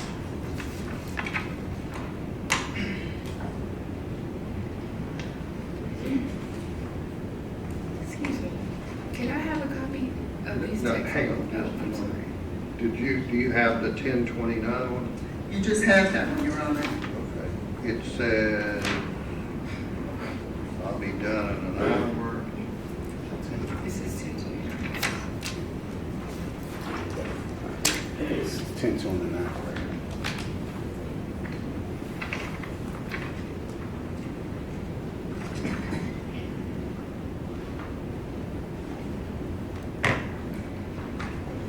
Okay, and after you've looked at this, is that a typo on your part? Probably, yes. Okay, so you would say you're texting Miss Benning about wanting to smoke and have a bottle of wine? On 1029, yes. Did she come over and do that? I don't remember. Okay. All right, we can do that. That.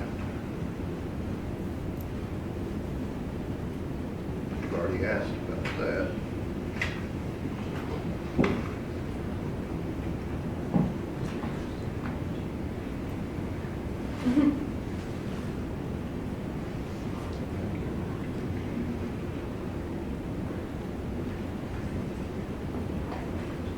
So on this one where you say, but like you've been drinking, do you know if she answered that?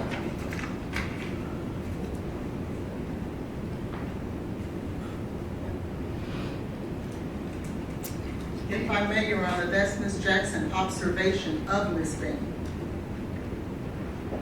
In a text? Yes, in a How's text. she observing her in a text?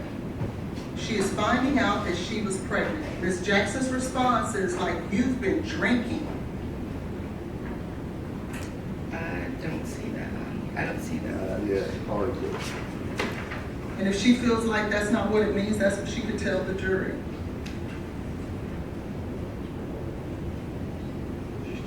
After that, the big brackets there.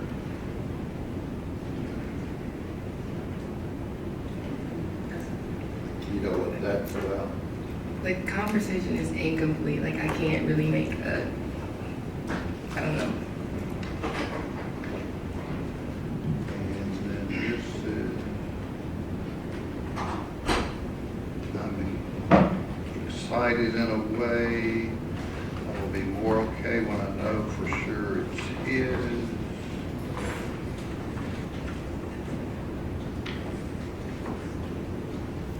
It's his, it has to be, and what does that have to do with the drug?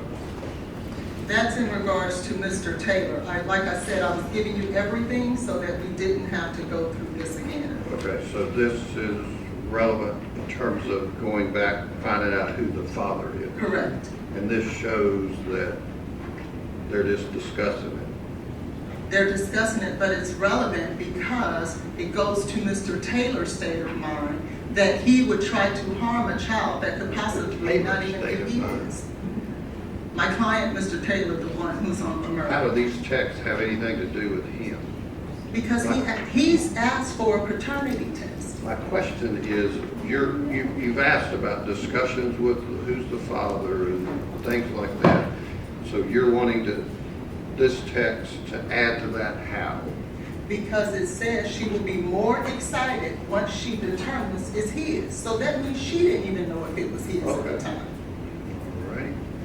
And then, does the state care to be heard about do you, Miss Jackson, know what you're referencing? Indiana is the closest place to go if I made that decision? The conversation, I don't remember the whole conversation. It is in part, so I can't give you an answer. You don't know what Indiana may have been. We were talking about her being pregnant. Were there any discussions between you and Miss Benning about her getting an abortion? Not necessarily that being her decision, no. What does that mean? She never said she wanted an abortion. I just Do told you know her if Indiana has anything to do with that? if she were to have made that decision, but that decision was not what she made. Okay.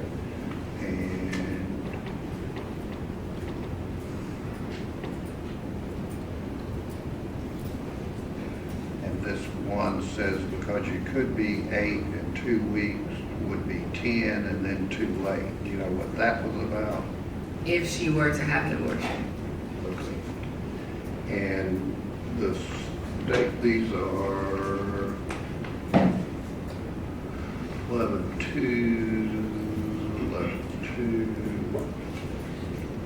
and the state's objection about these is what?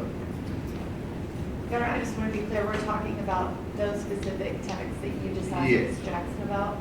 So my objection is that, number one, they're incomplete to the conversation, but Do they're you also. have the complete download? I We can give it, I didn't ask you. right, I'm sorry.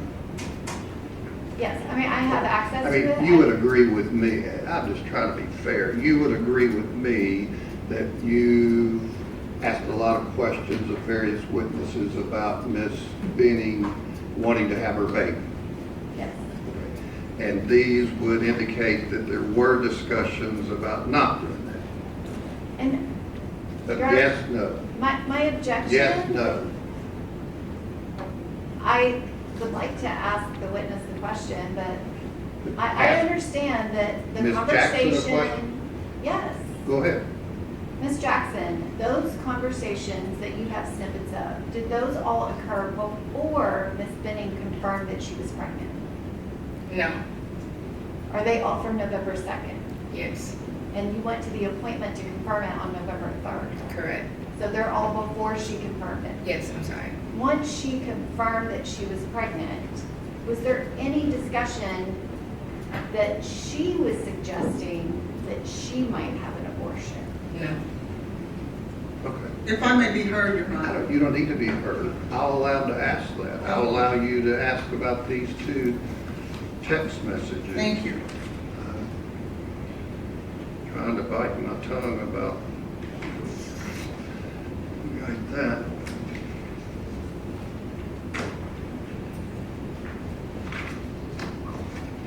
And Your Honor, may I be heard about the drug text messages? sure. The state's objection is that this witness has already testified that there was drug and alcohol use, marijuana and alcohol, prior to her finding out she was pregnant. Mhm. She found out she might be pregnant on November 2nd. She confirmed it on November 3rd. Mhm. Any questions about drinking or drug use prior to that are completely irrelevant. It's cumulative. It's already been testified to, and the specifics of it have no relevance to the trial.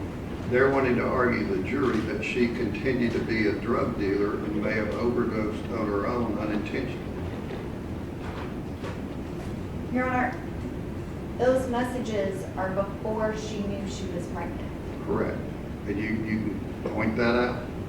That they want to argue, good thing, bad thing, I'm not going to say, but they want to argue that Ms. Benning may have unintentionally overdosed on cocaine. Now, it is important to note while we're speaking about it, that she also had fentanyl in her system. This lady doesn't. I'm not speaking about that, but it goes to the relevance. I don't need to hear all of your argument at this point. I'm just saying why you think it's relevant. So I'm allowing you to ask those Thank you. questions. So Thank bring you. the jury back down.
All right, go ahead.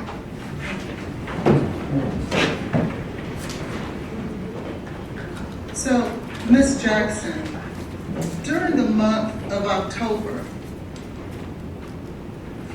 it is in fact true that Ms. Benning was in fact doing drugs, was it not? She smoked marijuana. And some other shit, right? Not sure. And once you guys found out that she was pregnant, you then sent her a text message and said, like, you've been drinking, didn't you? I sent that? Yes. Yes. And what you were doing was calling her out that, oh my God, you're pregnant and you've been drinking. Isn't that correct? No. That's not what you meant by that? No. And it was after that that she no longer spoke with you about she herself doing any drugs. Is that right? Could you ask that again, please?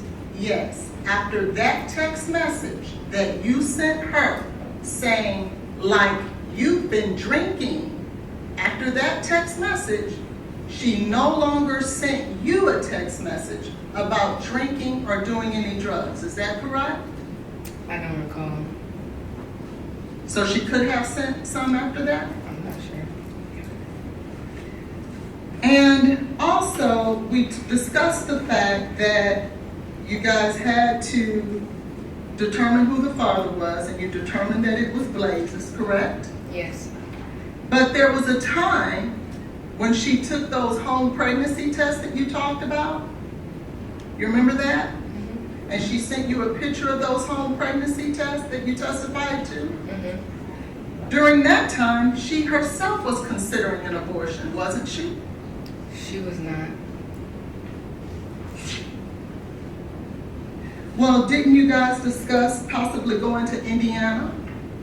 In terms of, she wasn't sure what she wanted to do, but abortion was not the answer. We were just discussing as friends, what did the future look like?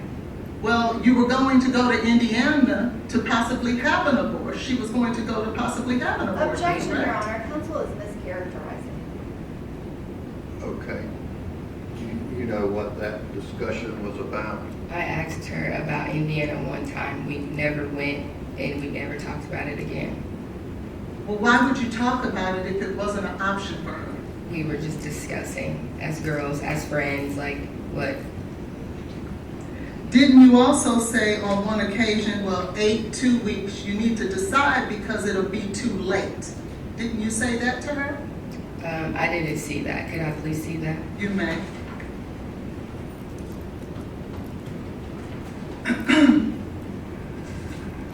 Or get that.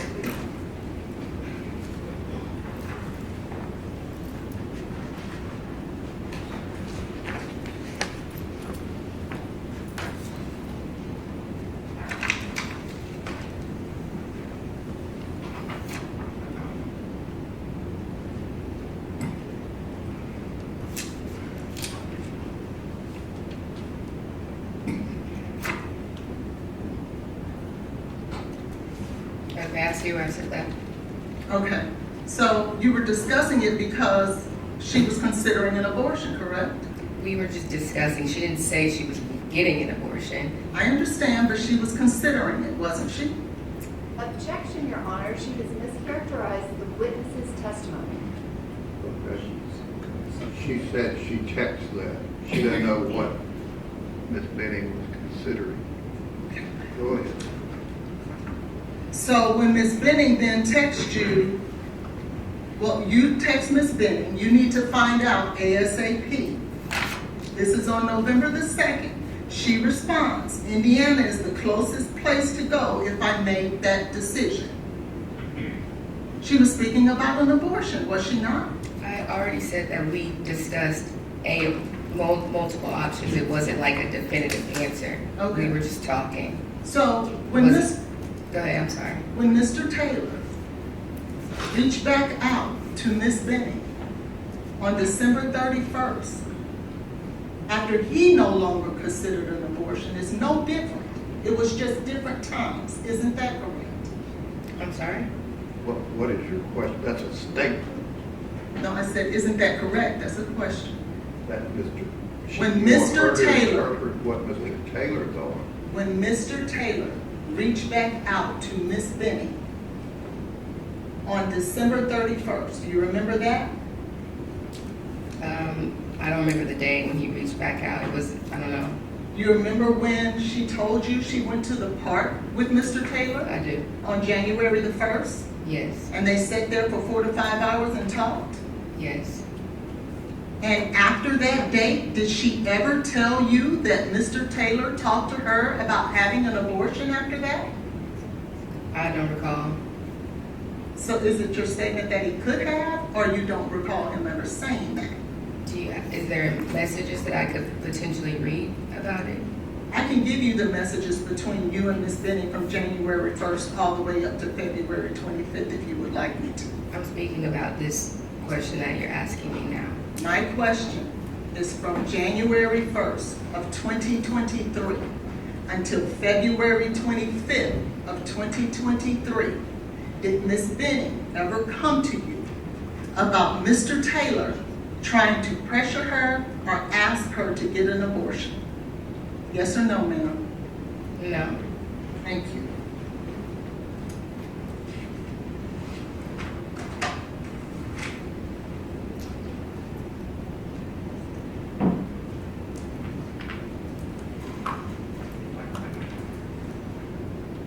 Now, during this time that from the January 1st until the February 25th,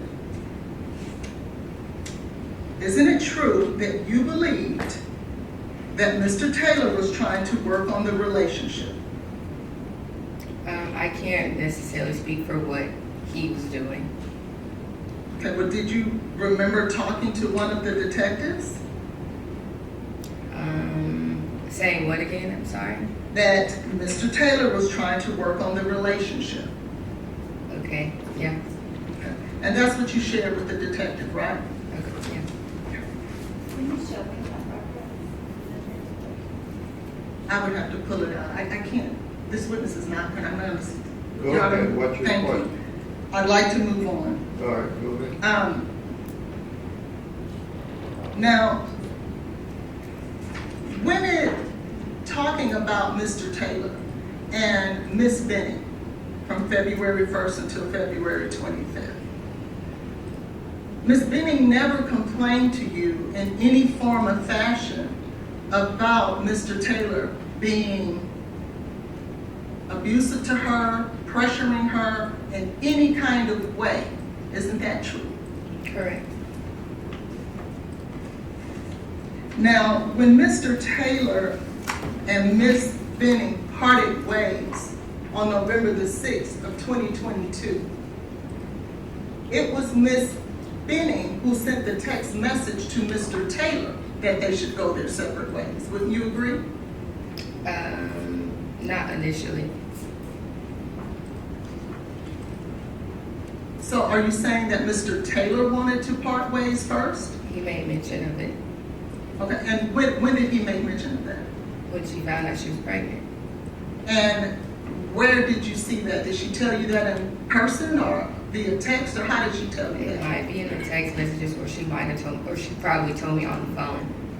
Right, because I've looked through the text messages, that's not there. On the phone. Okay, do you want to ask questions or testify? So, when Miss Benning sent the text on November the 6th, in fact, she said, we're at an impasse. Isn't that what she said? Because she sent the text message to you. You testified to it, remember? Yes, can I see this text message, please? Yeah.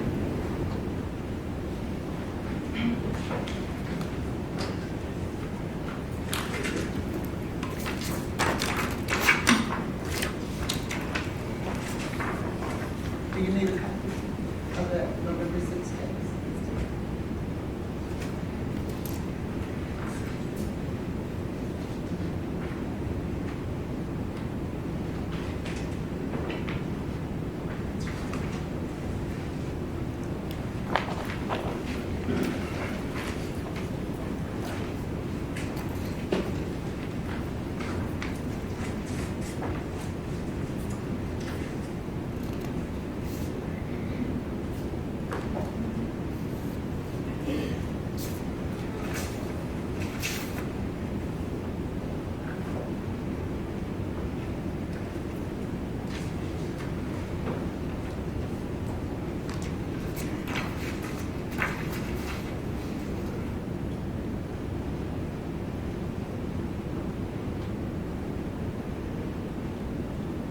Okay.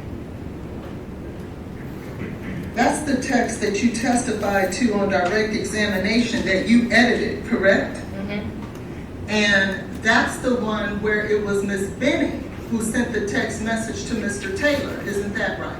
Mm-hmm. And what she says is, we need to go our separate ways. Isn't that what she said?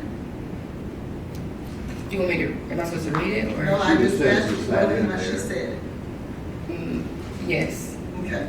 And she never shared with you that after that, Mr. Taylor tried to continue to call her, continue to try to force her to have an abortion or anything of the sort, did she? Could you repeat that? I'm sorry. After that text message, Ms. Benning never shared with you that Mr. Taylor tried to force her, coerce her, or do anything to force her to have an abortion, did she?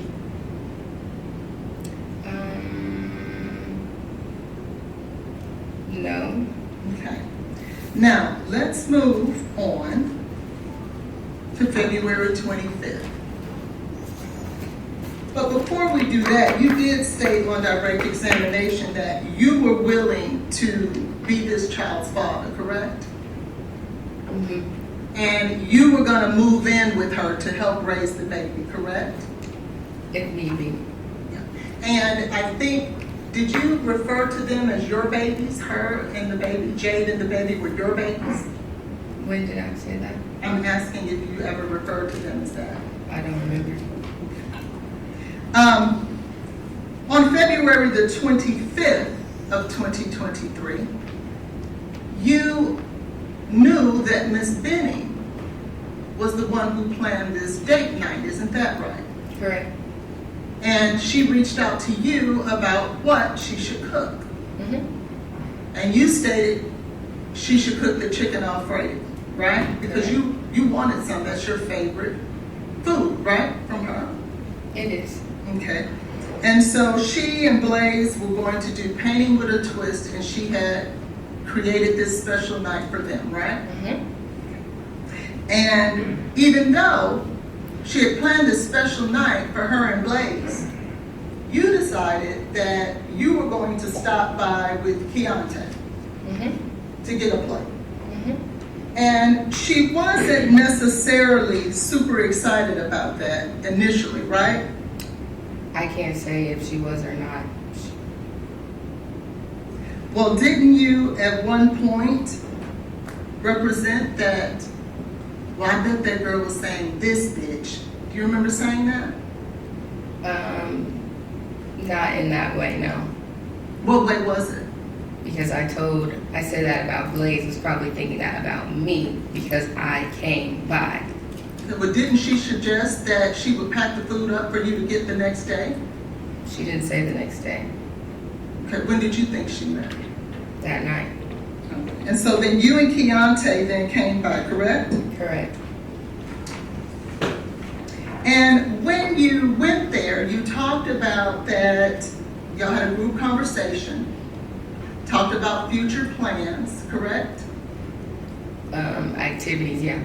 Future plans of doing things together. Mm-hmm. And Mr. Taylor was involved in those future plans, right? Mm-hmm. And that he actually invited you guys to stay that night, didn't he? After we left. Well, he didn't invite you to stay and play cards, and you said, no, I don't want to intrude? Not when I was there. Oh, this was after you This is left? when I left. And who told you that? Jade. Okay. And so you stated that he then, when all of that was going on, you called it a cute interaction. Do you remember that? Mm-hmm. But you testified on direct that it was somewhat obvious with the black hole thing, right? When discussing the painting. Okay. So just the painting and not Mr. Taylor and his view of it. I'm sorry? So when you were discussing that it was dark, you were only talking about the painting and not Mr. Taylor? I was talking about the painting. Because you actually characterized it as a cute interaction, didn't you? Because we were all talking and we just met him for the first time. Okay.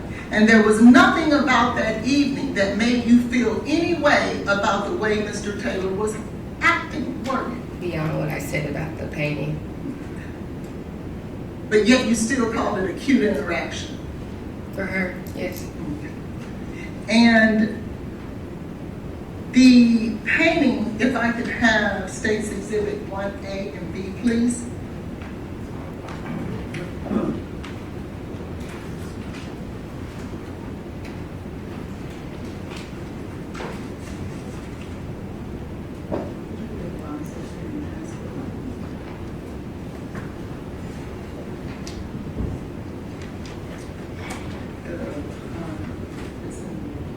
red well, the one with the transfer.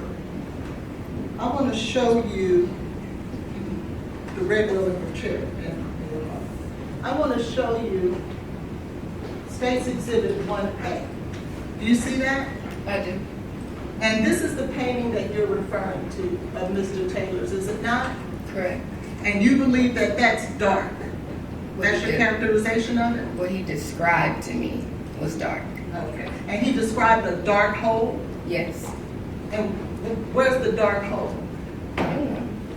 I don't know what I'm looking at. Now, as it relates to when you left, you remember leaving? You and Keontae? Yes. And when you left with Keontae, you guys took your plates and went over to Keontae's house. Correct. And then Keontae was going out to hang out with his friends. Is that right? Correct. And where was he going? Do you know? I don't know. Okay. But he was going to hang out with some buddies. But about 9:29, you get a phone call from Miss Benning. And I think you said that when she called, if I remember correctly,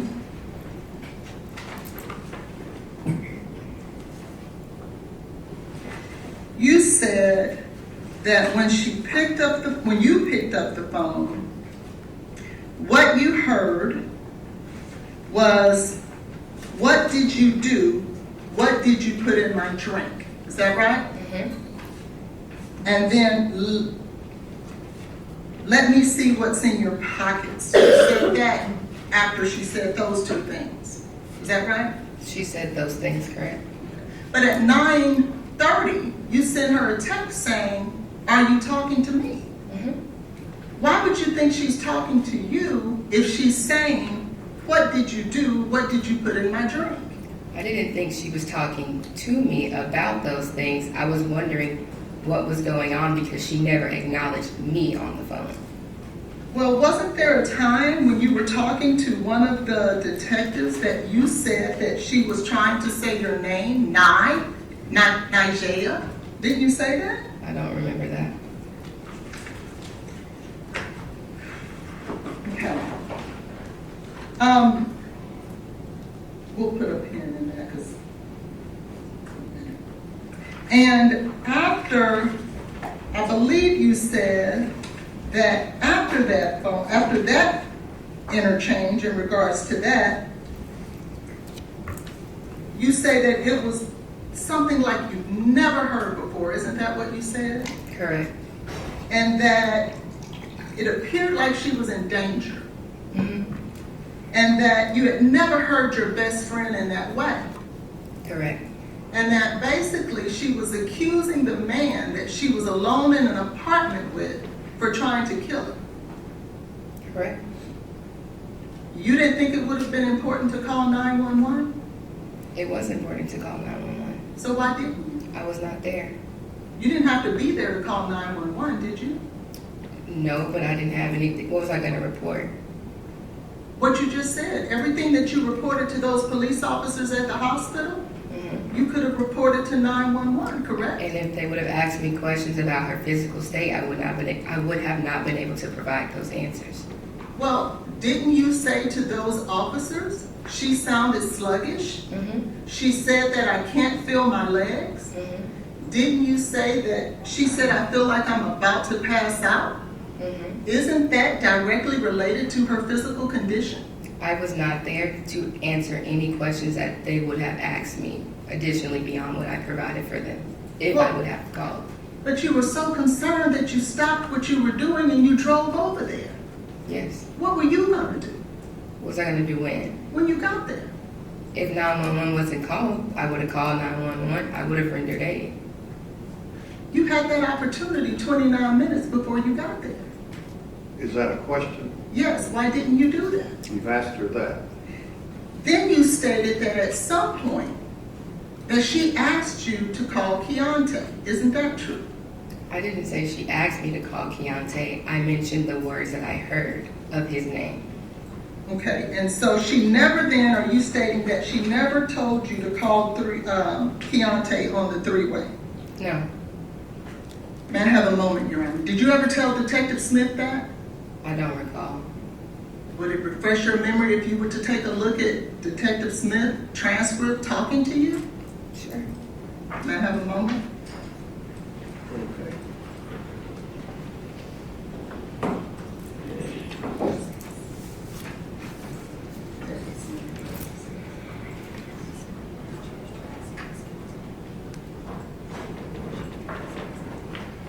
Your Honor, we have a recording of...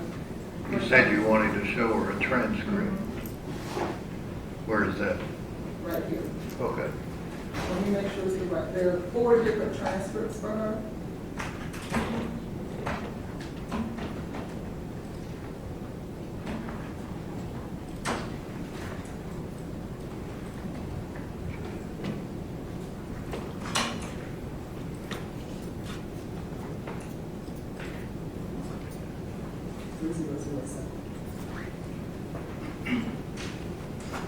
I'll move on until he finds it, Your Honor. So, after that, you go on to say, now, with Keontae, she really didn't know him, did she? She knew who he was. Well, Mr. Jones testified she had only met him twice. I said she knew who he was. Okay, but she didn't know him very well, did she? No. Did her father live here? Whose father? Miss Jade's Benning's. No. Did her stepmother live here? Yes. Okay. And so, instead of calling, or her suggesting to call someone that she actually knows a little better, she would ask you to call someone that she's only met twice? Objection, Your Honor, the witness has already said. Yeah, she didn't say that. She did that.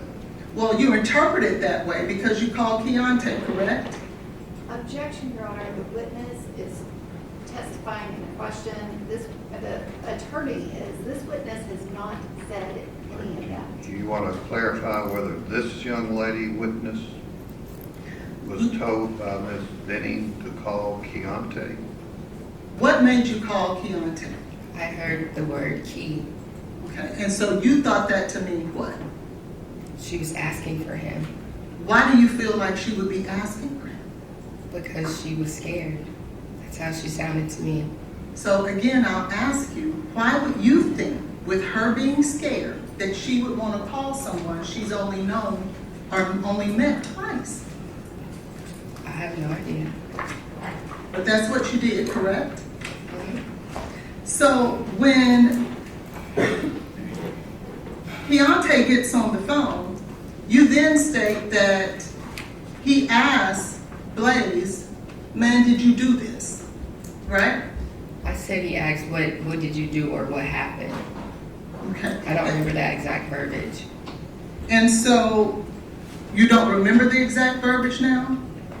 I just said what I said. He said, what did you do or what happened or something along those lines, yes. And how did Mr. Taylor respond? He said he didn't know. Okay. He didn't know what happened. Mhm. And so when you finally hear what's going on, you drive over there, correct? I was already on the way over there when she called me. And you were over there because you were on your way over there because you felt like she was in dire straits. And what? Dire straits, meaning she was in trouble. She was, yes. Okay. And so you get over there. Do you call her mother before you get there, given the fact that she was in so much trouble? I called her mother, yes. Before you got there, did you call her mother? Yes. I thought you didn't call her mother until you got there. Is that not right? I never said that. Okay, so when exactly did you call her mother? After Blaise told me he was calling 911. Okay. And so when you got there, you actually, well, before you got there, you talked about at 9:47, you made the second call. I don't remember what time. You don't remember what time you said that you called the second time? I don't remember exactly what time, no. Okay. And then when you get there, in fact, 911 is there. Is not? Correct. The EMS was there just like he said they were.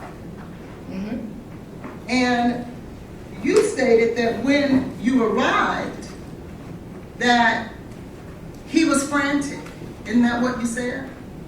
I said he was pacing back and forth, like anxiously panicking. Yes, that's what I said. And you were panicking too, weren't you? I was. And you were jumping on the back of the ambulance? Were the paramedics and EMT allowing you to do that? They told me that I needed to go to meet them at Vanderbilt. Did they try to stop you from jumping on the back of the ambulance? I didn't jump on the back of the ambulance. I was trying to see through the window what was going on with Jade. And were you getting in the way of the paramedics? No, Not at all. no. And you feel like jumping on the back and trying to look inside? She said she didn't do that. Would you be surprised to know that someone testified that you did? Objection, Your Honor. Counsel is mischaracterizing the witness You'll just ask testimony. questions instead of testifying, please, ma'am. Now, when you got to the hospital, you had to check into the hospital, didn't you? I did. And when you checked into the hospital, you had to go through a metal detector, I did. and they gave you a visitor's pass, I don't remember. but you did have to go through a metal detector. I did.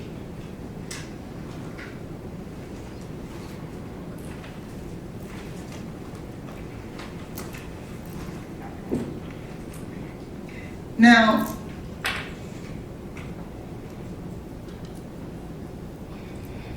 when you guys left Miss Benning's home, Mr. Taylor didn't go back upstairs, did he? No, He went straight to the hospital just like you did. correct. So he never had an opportunity to go back upstairs, did he? Objection, Your Honor. Calls for speculation. All right, I'll sustain the objection. Did you see Mr. Taylor get in his vehicle? Get it, You see him get in his vehicle? Yes, And did you see him drive off? yes. So he didn't have an opportunity to go back upstairs, did he? Not at that point in time, no. You talked about that when he got there, that he referred to Miss Benning as his girlfriend. Is that right? Correct.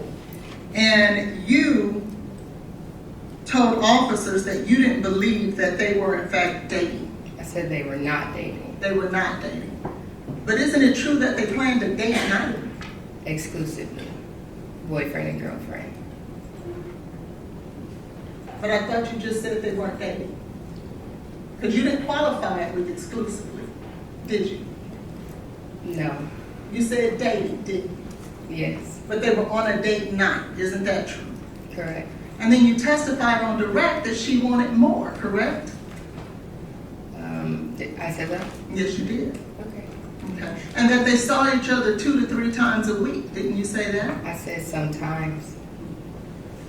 And in fact, they had seen each other 3 days in a row that week. I don't remember. I'm going to object to Ms. Hollins asking her questions, insinuating that she made those statements. Ms. Jackson did not make those statements. Your Honor, she just testified to it. She has not said that they saw each other the last 3 days. That is not. No, I didn't say that. I asked her that.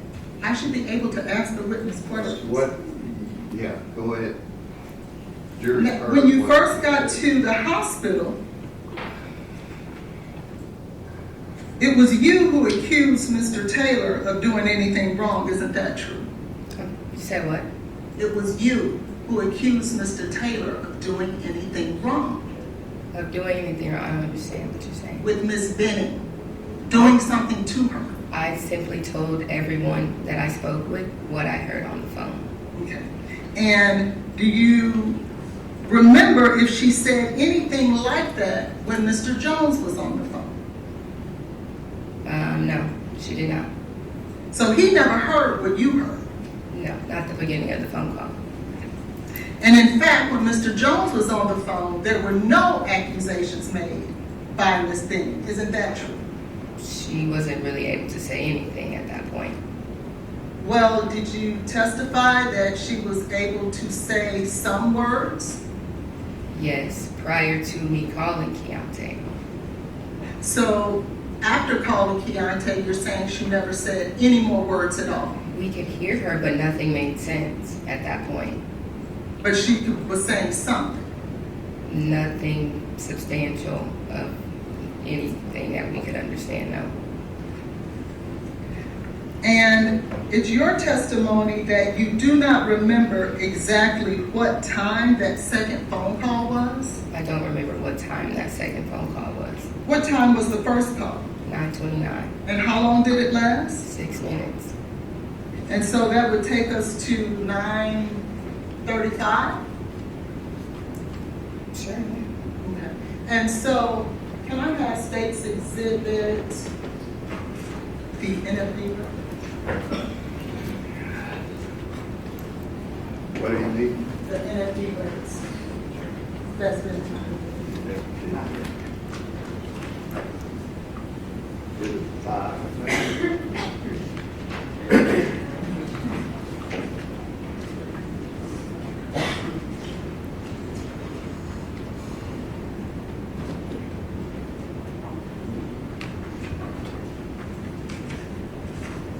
Your Honor, the state will agree that the time of, it's Okay, not. let's just see what are you wanting to ask? Well, I have to get, isn't it true, well, you would know, would you be surprised to know that Mr. Taylor called 911 at 9:38? I don't know what time he called 911. That's why I was going to get the record, Your Honor.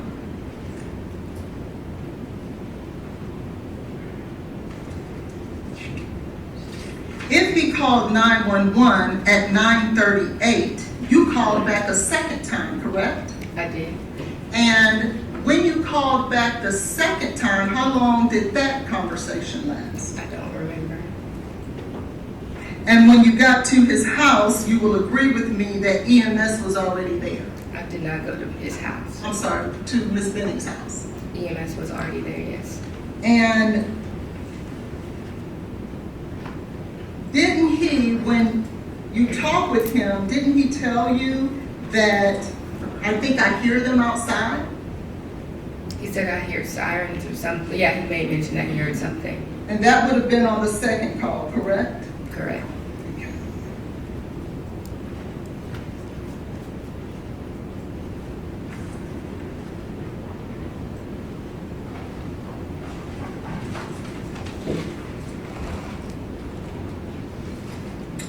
When you left the Miss Benning's home and got to the hospital, did you gain access to Miss Benning's phone? No. You didn't have Miss Benning's phone? Oh, I'm sorry. I had her phone, yes. Okay. And who gave you that phone? I got it from Blaise. Okay. And where did you get it from? I don't remember. Do you know when he gave it to you? No. But you had it at the hospital. I got it from him at the hospital, yes. Can you tell the jury about how long it was before you got the phone? Was it an hour, 2 hours? Do you even know? Her phone? No, I don't know. What did you do with the phone when you had it? I had it in my hand or my purse. I don't remember. And what, if anything, did you do with the phone? I didn't do anything with the phone. You testified that Keontae showed up, is that right, at the hospital? Yes. Did any of the police officers tell you that they wanted to speak to Keontae? No. I mean, yes, I'm sorry. Yes. Okay, so when Keontae showed up at the hospital, did you tell him, hey, the police want to talk to you and get your side of the story? They didn't specify when. Well, they talked to you that night, right? And they asked to talk to me. Well, my question is, they talked to you that night, didn't they? Yes. I How was. many police officers did you speak Objection, with? Your Honor. Argumentative. I also, How many police officers? Is that That's your argument. argument? it's argumentative of what she's saying to her about asking about police officers wanting to talk to Keontae. She's answered the question. Okay. These questions Her are question relevant. was, do you recall how many police officers you spoke with? Is that right? Maybe 2 or 3. I don't remember exact number now. And you were certainly concerned for your friend, weren't you? Yes. And you wanted to make sure that the police officers got as much information as possible, right? Mm-hmm. Now, Keontae is the one other witness to how Jade was sounding and feeling. Would that be right? Correct. There's nobody else with that information but him. Okay. You didn't tell him, hey, go inside. Tell these police officers what happened. You didn't do that? No. Why not? I don't know. I don't know. Don't you think that would have been important? They would have said something to him. I'm sorry? I said if they wanted to speak with Keontae, I feel like they would have spoken with him. You didn't feel it was important enough to tell Keontae that night, but you did feel it was important enough to accompany Miss Franklin to Miss Benning's home and to remove evidence out of the apartment. Is that right? What's the question? You didn't feel that it was important enough for the only other witness to Miss Benning's situation, medical emergency, to go talk to the police, but yet you felt it was Your Honor, important. she has answered that question. She asked me to repeat the question. You asked the question No, I have after not. that, and you went back to the one before. Did May I you finish the tell question? Mr. Jones to stay and talk to the police? I did not tell him to That's- stay. But That you wasn't- did go to the apartment? Yes. Okay.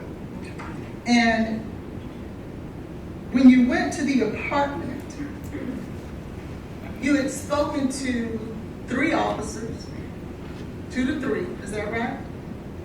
I don't remember how many I spoke with, but I spoke with officers. And surely you knew, because you told them everything that was going on, that they were going to investigate, correct? Correct. But yet you felt that it was on you to do the investigation. Is that right? No. But you went there before the police went there. Objection, Your Honor, she answered the question. Okay, she went there before the police went. Why did you remove evidence? Because according to you, that's a crime scene. Why would you remove evidence from a crime scene? It was not a crime scene when I went there. There was no one that told me I could not go, so I went. Didn't you accuse Blaise of a crime? I told them what I heard on the phone. Well, let me ask you this. If you believe that Mr. Taylor put something in Miss Benning's drink to cause harm to the unborn child, would that be a crime? Yes. And you didn't believe that was a crime? I did believe it was a crime. And so you're going to do the investigations for the police instead of allowing them to do it? Sure. And remove vital evidence from the scene? What did you do with it? I didn't have anything. Who had it? I moved the camera. Okay, so let's talk about that. You moved the camera. I did. The camera had the potential to video or record Mr. Taylor doing anything that Miss Benning was accusing him of. Isn't that true? Yeah. Yes. So why would you move the very thing that could have recorded him? Because it was not in the location where she had it at.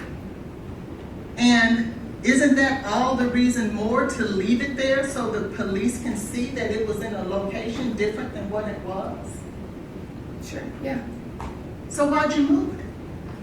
Because it was not where it was supposed to be, and if he did come back to her place, we would have seen that. You also would have seen, if he did what you said that Miss Benning was saying, they would have seen that. Isn't that true? Yes. Which one would you think would be more important to preserve? What he did according to what you said Miss Benning said he was doing, or him coming back into the apartment? Which one do you think is more important? I'm not sure. And so you then moved that camera into the kitchen area. Did you look at it? No, Why didn't you take the camera and give it to the police? I didn't take anything out. You were there when Ms. Franklin took it out, right? Correct. Did you assist Ms. Franklin in taking it out? Objection, Your Honor, she has asked and answered that question. I've never asked that question. Assist her in what? Did she assist Ms. Franklin in removing evidence from the scene? I walked out with her. But you didn't have the comforter? No, Did you see a washcloth there? no, Did you see a glass on the counter? yes, And isn't it true that you stated that Ms. Benning was drinking out of a glass? mhm, And that same glass was on the counter, was it not? yes. Why didn't you take that? I didn't take anything. Well, you moved the camera. I did not take anything. Well, why didn't you move the glass? It didn't have the same drink in it that she had earlier.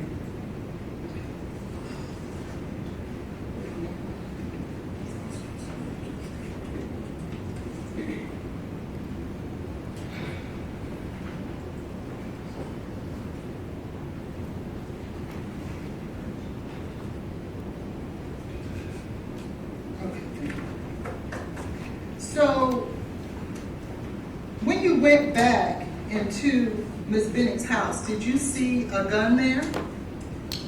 No, Do you know whether or not Ms. Benning had a gun there? I'm not sure. I want to draw your attention back to State's Exhibit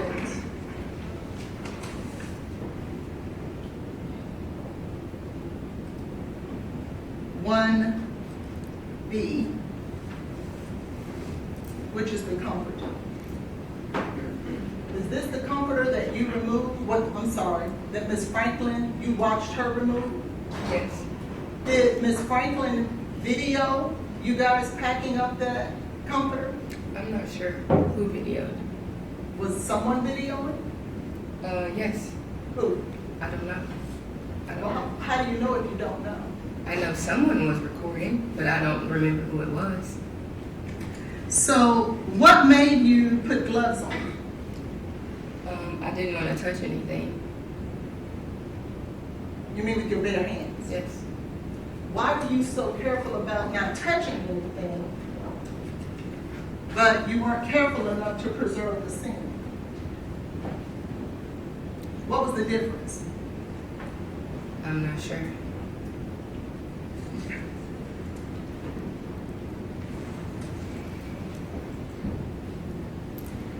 When you went to the hospital and you started talking to police officers, did you talk to them about Lauren Weber, who had gone to the apartment earlier that day? I'm not sure. I don't remember. Did you ever share with anyone that you didn't believe that Mr. Taylor stating that she actually vomited was true? Did you ever make that statement? I said he never told me that prior to. And so, were you stating, because this is what I'm asking, when you told the officers he never told me that, were you insinuating that it was not true? I was insinuating when I was asking him on the phone and prior to me getting there what happened, what was going on. He did not inform me that she vomited until after we both disclosed our perspective, or not even perspective, what we both experienced that night. And didn't you tell the police officers that Lauren Weber or anyone else had not seen any vomit anywhere in the place? I don't remember. Could you have said that? I'm not sure. How did Miss Weber, when did you talk to Miss Weber that night? When she got to the hospital, What time was that? I don't remember. Was it before or after she went to Miss Bennett's home? I really don't remember. You remember talking to her about what she saw when she went into Miss Benning's house? I don't remember us talking about it. You don't remember you guys talking about it? Objection, Your Honor, this has been asked and answered. Okay, she's answered that. Let's talk a little bit about the allegations that you made or talked to the police officer about as it relates to Mr. Taylor, okay? You remember talking to them about a cup that was missing. I don't remember. You don't remember that either. I don't remember talking about that. Like, no. Okay. Do you remember talking about whether or not he wiped her face or any of those types of things? You said, did I? Mm-hmm. I don't remember talking about any of that. And do you remember whether or not the allegations you made in regards to what he was saying in response to what you were saying? Remember you said he didn't say anything? Objection, Your Honor, she's mischaracterized the witness's testimony. Your Honor, may I respond? What are you talking about? Do you remember that when you were talking to the police, and in fact you just said it on direct examination, you said that when the accusations were made, Blaise didn't say anything to you. Do you remember that? To me on the phone? Just here today, ma'am. No, I'm saying, are the accusations that he did not respond to, are you responding, saying that in regards to the phone call? Yes. No, yes, no, he did not. He did not say anything. He said he didn't do, he said he didn't know, he didn't do anything. Right. He said, I didn't do anything. I don't know what's going on, right? Correct? He asked you if she had an EpiPen. Mm-hmm. He said, I don't have anything in response. According to you, he says, I don't have anything. Mm-hmm. And it's your testimony that in response to questions being posed of him, he said nothing. I mentioned that. So why would you characterize it as he didn't respond? I said he did not, I already said what he responded to. When Jade said that he was scaring her, he responded that she was scaring him. When she asked to empty her pockets, let me see her hands, he said he didn't have anything. I already mentioned that. And then you said, you also said that he would never FaceTime me, right? Mm-hmm. Well, if he was busy tending to Miss Benning and or trying to get to 911, the emergency people, would you be more concerned with him caring for her or FaceTiming you? I asked for him to FaceTime me before he told me he was calling 911. But you also said that he told you he could hear the sirens, right? Correct. So how could he get ready to call 911 if the sirens are already there? I don't know. But that's your testimony. What's my testimony? That he said, I'm about to call 911. Yes. And that was on the second call. Yes.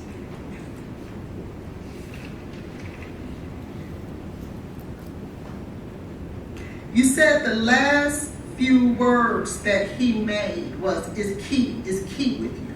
That's what I heard, yes. She made, I'm sorry. And if that was the last few words that she made, how did you know to call Key? I decided to call Key. So now you're saying she never told you to call Key? I said she never told me to call Key. Did you ever tell anyone that she did tell you to call Keontae? I don't recall saying that. Okay.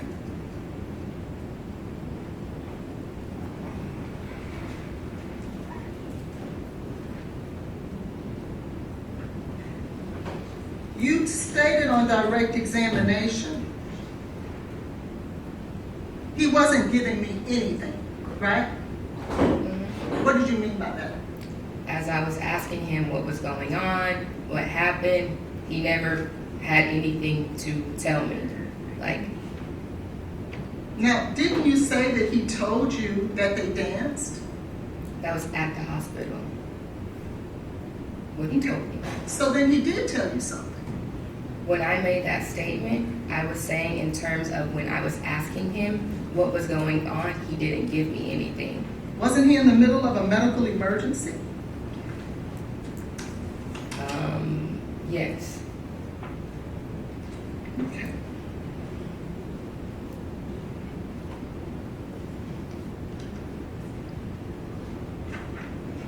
When you left the apartment with Miss Franklin and the two other girls, with the evidence that you removed and relocated in the scene, did you immediately then go to the police officers that you met with and inform them of what you guys had done? I don't remember. You don't remember if you went to the police after I don't that? remember if I went to the police when I don't remember like when I spoke with them. Okay.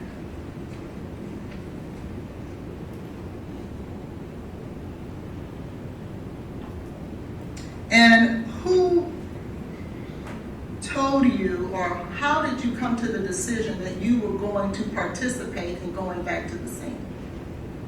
I did, And why was that? because nothing was being done about what was going on. So even though you talked to those three officers as they were getting your statement, right? Mm-hmm. So you didn't talk to one officer. You didn't talk to two officers. You talked to three, right? Correct. But to you, nothing was being done. After I talked to them, no. And so you were going to take it upon yourself to call Objection, Your police. Honor, this has been asked. Okay, I'll sustain the objection.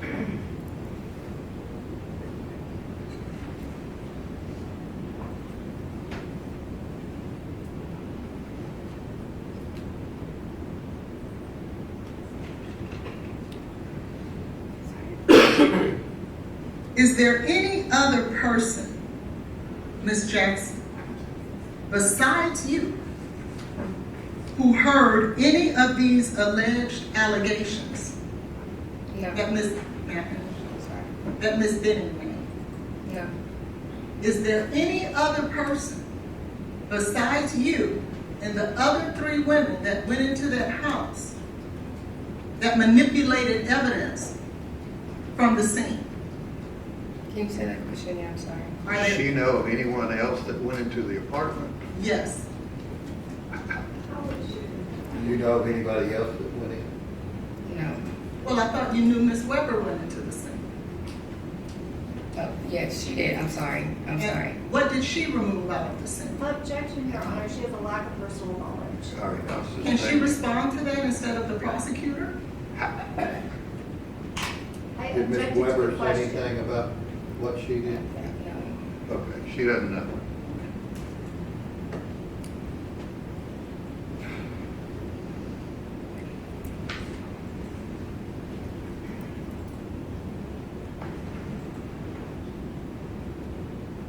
If I could just have a minute.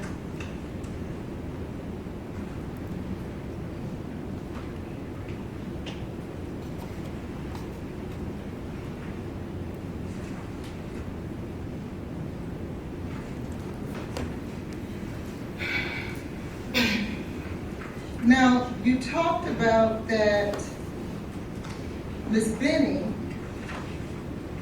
did not post about her pregnancy on direct examination. Do you remember that?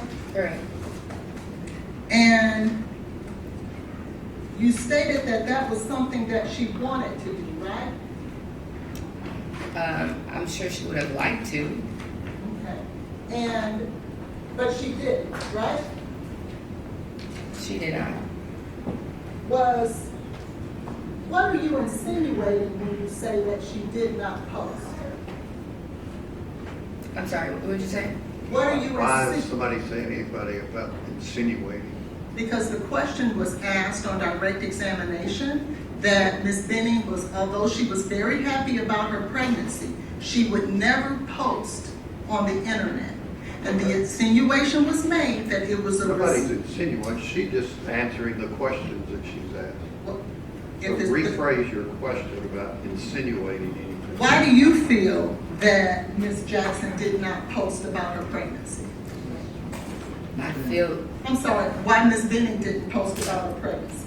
I just feel like she was trying to deal with whatever was going on between her and Blaise, and he made it very clear that he didn't want anyone to know about him being the father. Now, wasn't Ms. Benning dating other men? She was talking to other people Okay. Isn't Jarius Porter one of those men? at a point in time. And wasn't it a time where she did not want him to know that she was pregnant until she was ready to tell him? I'm sorry? Wasn't there a time where she did not want Mr. Porter to know that she was pregnant until she was ready to tell him? I just think she wasn't ready to tell him. If she would have posted she was pregnant, he would have known, wouldn't he? She might have wanted to tell him on her own. Correct. So it wasn't that Mr. Taylor didn't want her to post. She had her own reasons. Isn't that right? No. I want to bring your attention to a text that you wrote to Ms. Benning on February 5th of 2023. Objection, Your Honor, to hearsay. It is an out-of-court statement. Well, I'll ask you this. Did you ever ask Ms. Benning, when are you going to post? I did ask her. Okay. And isn't it true that in her response, it said nothing about Mr. Taylor? I'm not sure. Did I see that? Yes, you may.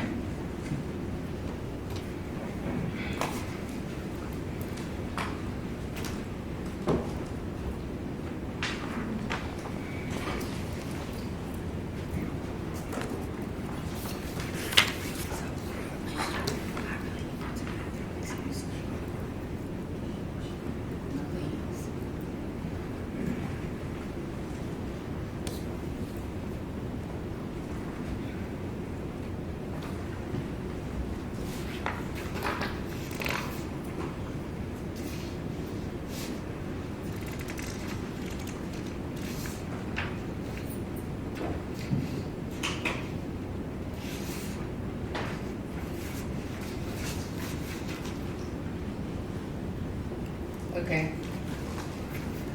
So I'll ask you again. When you asked her, when is she going to post, her response had nothing to do with Mr. Taylor, did it? Not this one. Okay, well, I'm talking about this one. No. Okay. Are you saying there's another one where she does say that? We've had conversations. Was that in person? Person on the phone, we definitely talked about it. Okay. But in this text message, when you directly ask her the question, she never talks about Mr. Taylor, does she? Not in this text message. Okay.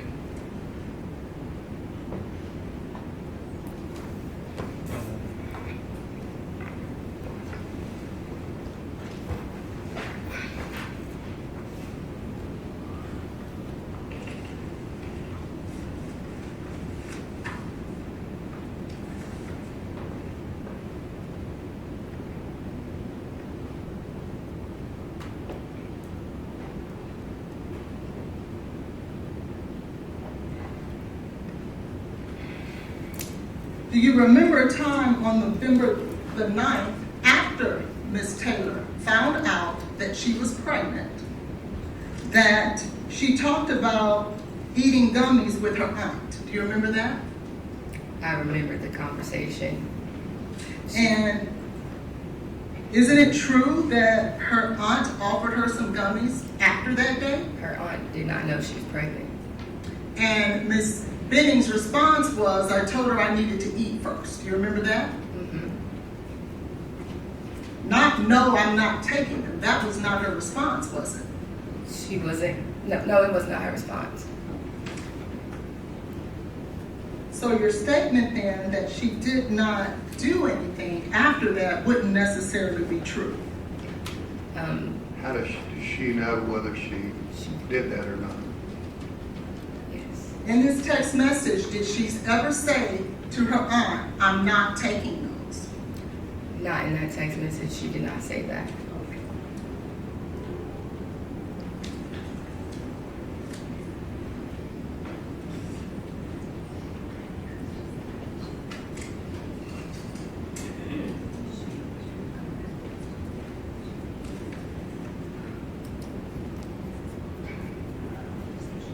speaking directly about Mr. Taylor and Miss Benning, did she ever tell you that in any way that he was violent towards her? No. Did she ever tell you in any way that he threatened her? No.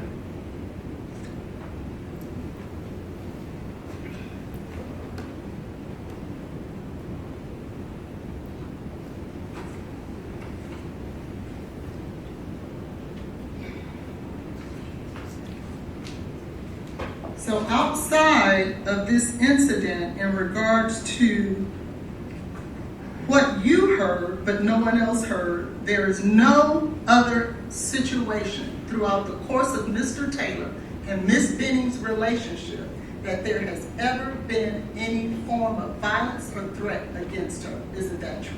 No. I pass the witness. Or does the state have redirect? I do, Your How Honor. long do you think that would be? It will be at least 30 minutes. It could be Or do you need to take a short break? Yeah, I just want to go to the restroom. Well, it, Go with that gentleman right there.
I am going to ask that the witness be handed a copy of her transcript interview with Detective Smith from that night.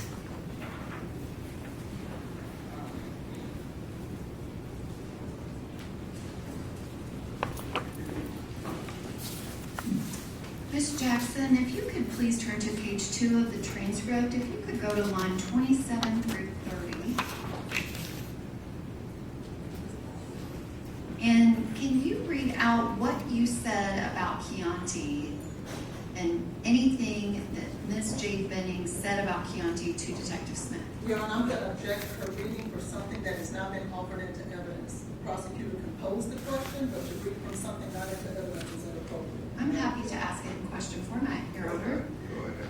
Ms. Jackson, is it true that you said, it sounded like that, it sounded like, I can't even like explain it. Like it was like, get here ASAP. And she was trying to say the guy's name is Chianti. And she was like, is Chianti, but she was trying to say his name, but she couldn't. But I could tell that's what she was trying to say. I'm going to object to counsel testifying and leading the witness. Okay, I'll overrule the objection. Is that what you said to Detective Smith about what Miss Benning said about Chianti? Yes. And you never told Detective Smith that Miss Benning asked you to call Chianti. Isn't that correct? Correct. And you called Chianti on your own. And why did you do that? Like I said, like I feel like she was scared. I heard Key, and I was just with her, and I wanted him to hear the way that she sounds. So that's why I made the decision to call Chianti. And if you could turn to page 4 of that same transcript, and if you could look at lines 42 through 47. When you were asked about Miss Benning and Mr. Taylor's relationship after January of 2023, you responded to Mr. Smith, she doesn't send him any pictures, ultrasounds. Like I just went to her house 2 days ago and the ultrasounds were on the countertop. I get there today and they're gone. So she tried. It's not like she tried to hide it from him, but Hang on a second. What is your question? I'm asking her if this is what she said in response to what the relationship was like. Miss Collins, Ask her. what did you say in response to Detective Smith when he was asking you about their current relationship after January 2023 in that February timeframe? Your Honor, I'm going to object to I'll the overrule witness. the objection. Have a seat. She has a right to bring up consistent information that you for 2 hours asked her about. But she's not allowed to read from something that's not in evidence. She is on She's direct asked this. examination. Have a seat. Thank you. May I have a ruling, Your Honor? The ruling is have a seat. Thank you. Now, what is your question? My question is, can you please answer what you told the detective about their current relationship? I told them that I would ask her if she would send Blaise pictures of like her ultrasounds and things like that, and she said no ultimately because she doesn't want to get him all riled up, and she knows that she's not going to get the reaction that she wants from him, like acknowledging that, you know, that they were beautiful or any way that would give compliments to her or her pregnancy. So she described to you if she talked to him about her pregnancy, he had negative feedback. Yes. And were you aware, did he go to any pregnancy appointment with her? No. Were you aware of whether or not Miss Benning asked him to go to the appointments with her? Yes. And did she send you his responses? Yes. And what were his responses? Pretty much like he was too busy. Did you have any indication that Mr. Taylor was interested in actively being involved in Miss Benning's pregnancy in February of 2023? I'm sorry, one more time. Did you have any information that Mr. Taylor did anything to be actively involved in her pregnancy? No. And you were asked questions about if there were any discussions about abortion. Mm-hmm. Could you please describe what your discussions were with Miss Benning about abortion? We briefly talked about it in terms of like, just like I said, girl talk, having conversation, but she never like actually said that she wanted to have an abortion. Did she ever say that she wanted to have an abortion? No. Did she actually say the opposite of that? Yes. And when abortion came up, What was the context of that conversation? She was saying she was not having an abortion. Was there anyone that was party to that pregnancy that wanted her to? Yes. And who was that? Blaise. And did she express that to you? Yes. And what was Miss Benning's response to him wanting her to have an abortion? She was basically saying, I've made my decision of keeping my baby, and there's really nothing you can do to change my mind about it. And is that what ended their communication in November of 2023? Yes. That text message that you assisted her with drafting, was that in response to him wanting her to get an abortion? Yes. And then he completely stopped talking to her. Correct. And that November 16th contact, are you aware that he asked her to unfollow him? Yes. And do you know why Miss Benning was asked to unfollow Mr. Taylor on social media? He said he did not want to see anything about the baby. He wanted no parts. He didn't want to see anything that she posted or any mention of Jade being pregnant on social media. And you were asked about Miss Benning and not posting. Did you know why she was not posting to social media? About the pregnancy? Yes. Yes. And why was that?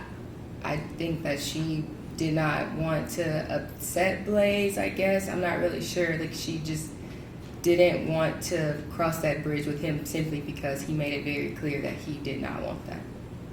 Did he in any way claim to be the father of that child prior to that statement he made in the hospital that you testified to? No. And you were asked a lot of questions about drug use and specifically some random text message about edibles. Are you certain of whether or not Miss Benning did any marijuana or alcohol after she found out she was pregnant? Yes. And what is it that you absolutely know about that? She was not. I can have just one moment.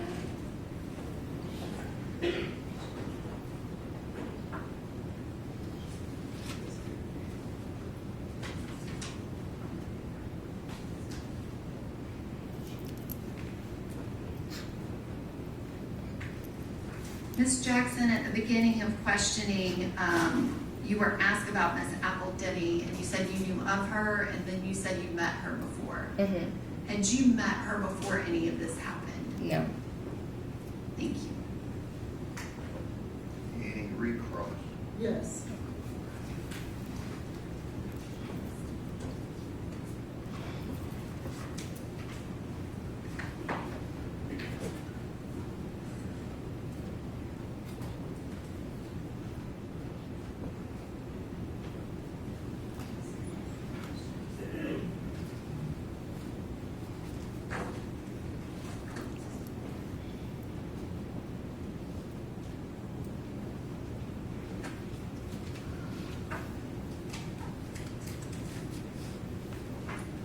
I had asked you earlier. What's your question? My question is, you stated before that there was no call, like you didn't know what time your call was, a second call. You remember that? Mm-hmm. And in fact, that call was at 9:47. That wasn't asked on redirect, so where are we going on that? Well, when you talked about the drugs on redirect, do you remember that? Yes. And do you remember stating at the bond source hearing, you testified under oath that the only drugs that you and Ms. Benning did was marijuana. Do you remember that? Correct. But that wasn't the truth, was it? Yes. You said me and Miss Benning. Well, didn't we talk about the fact that y'all were going to do mushrooms together? I never did. Okay.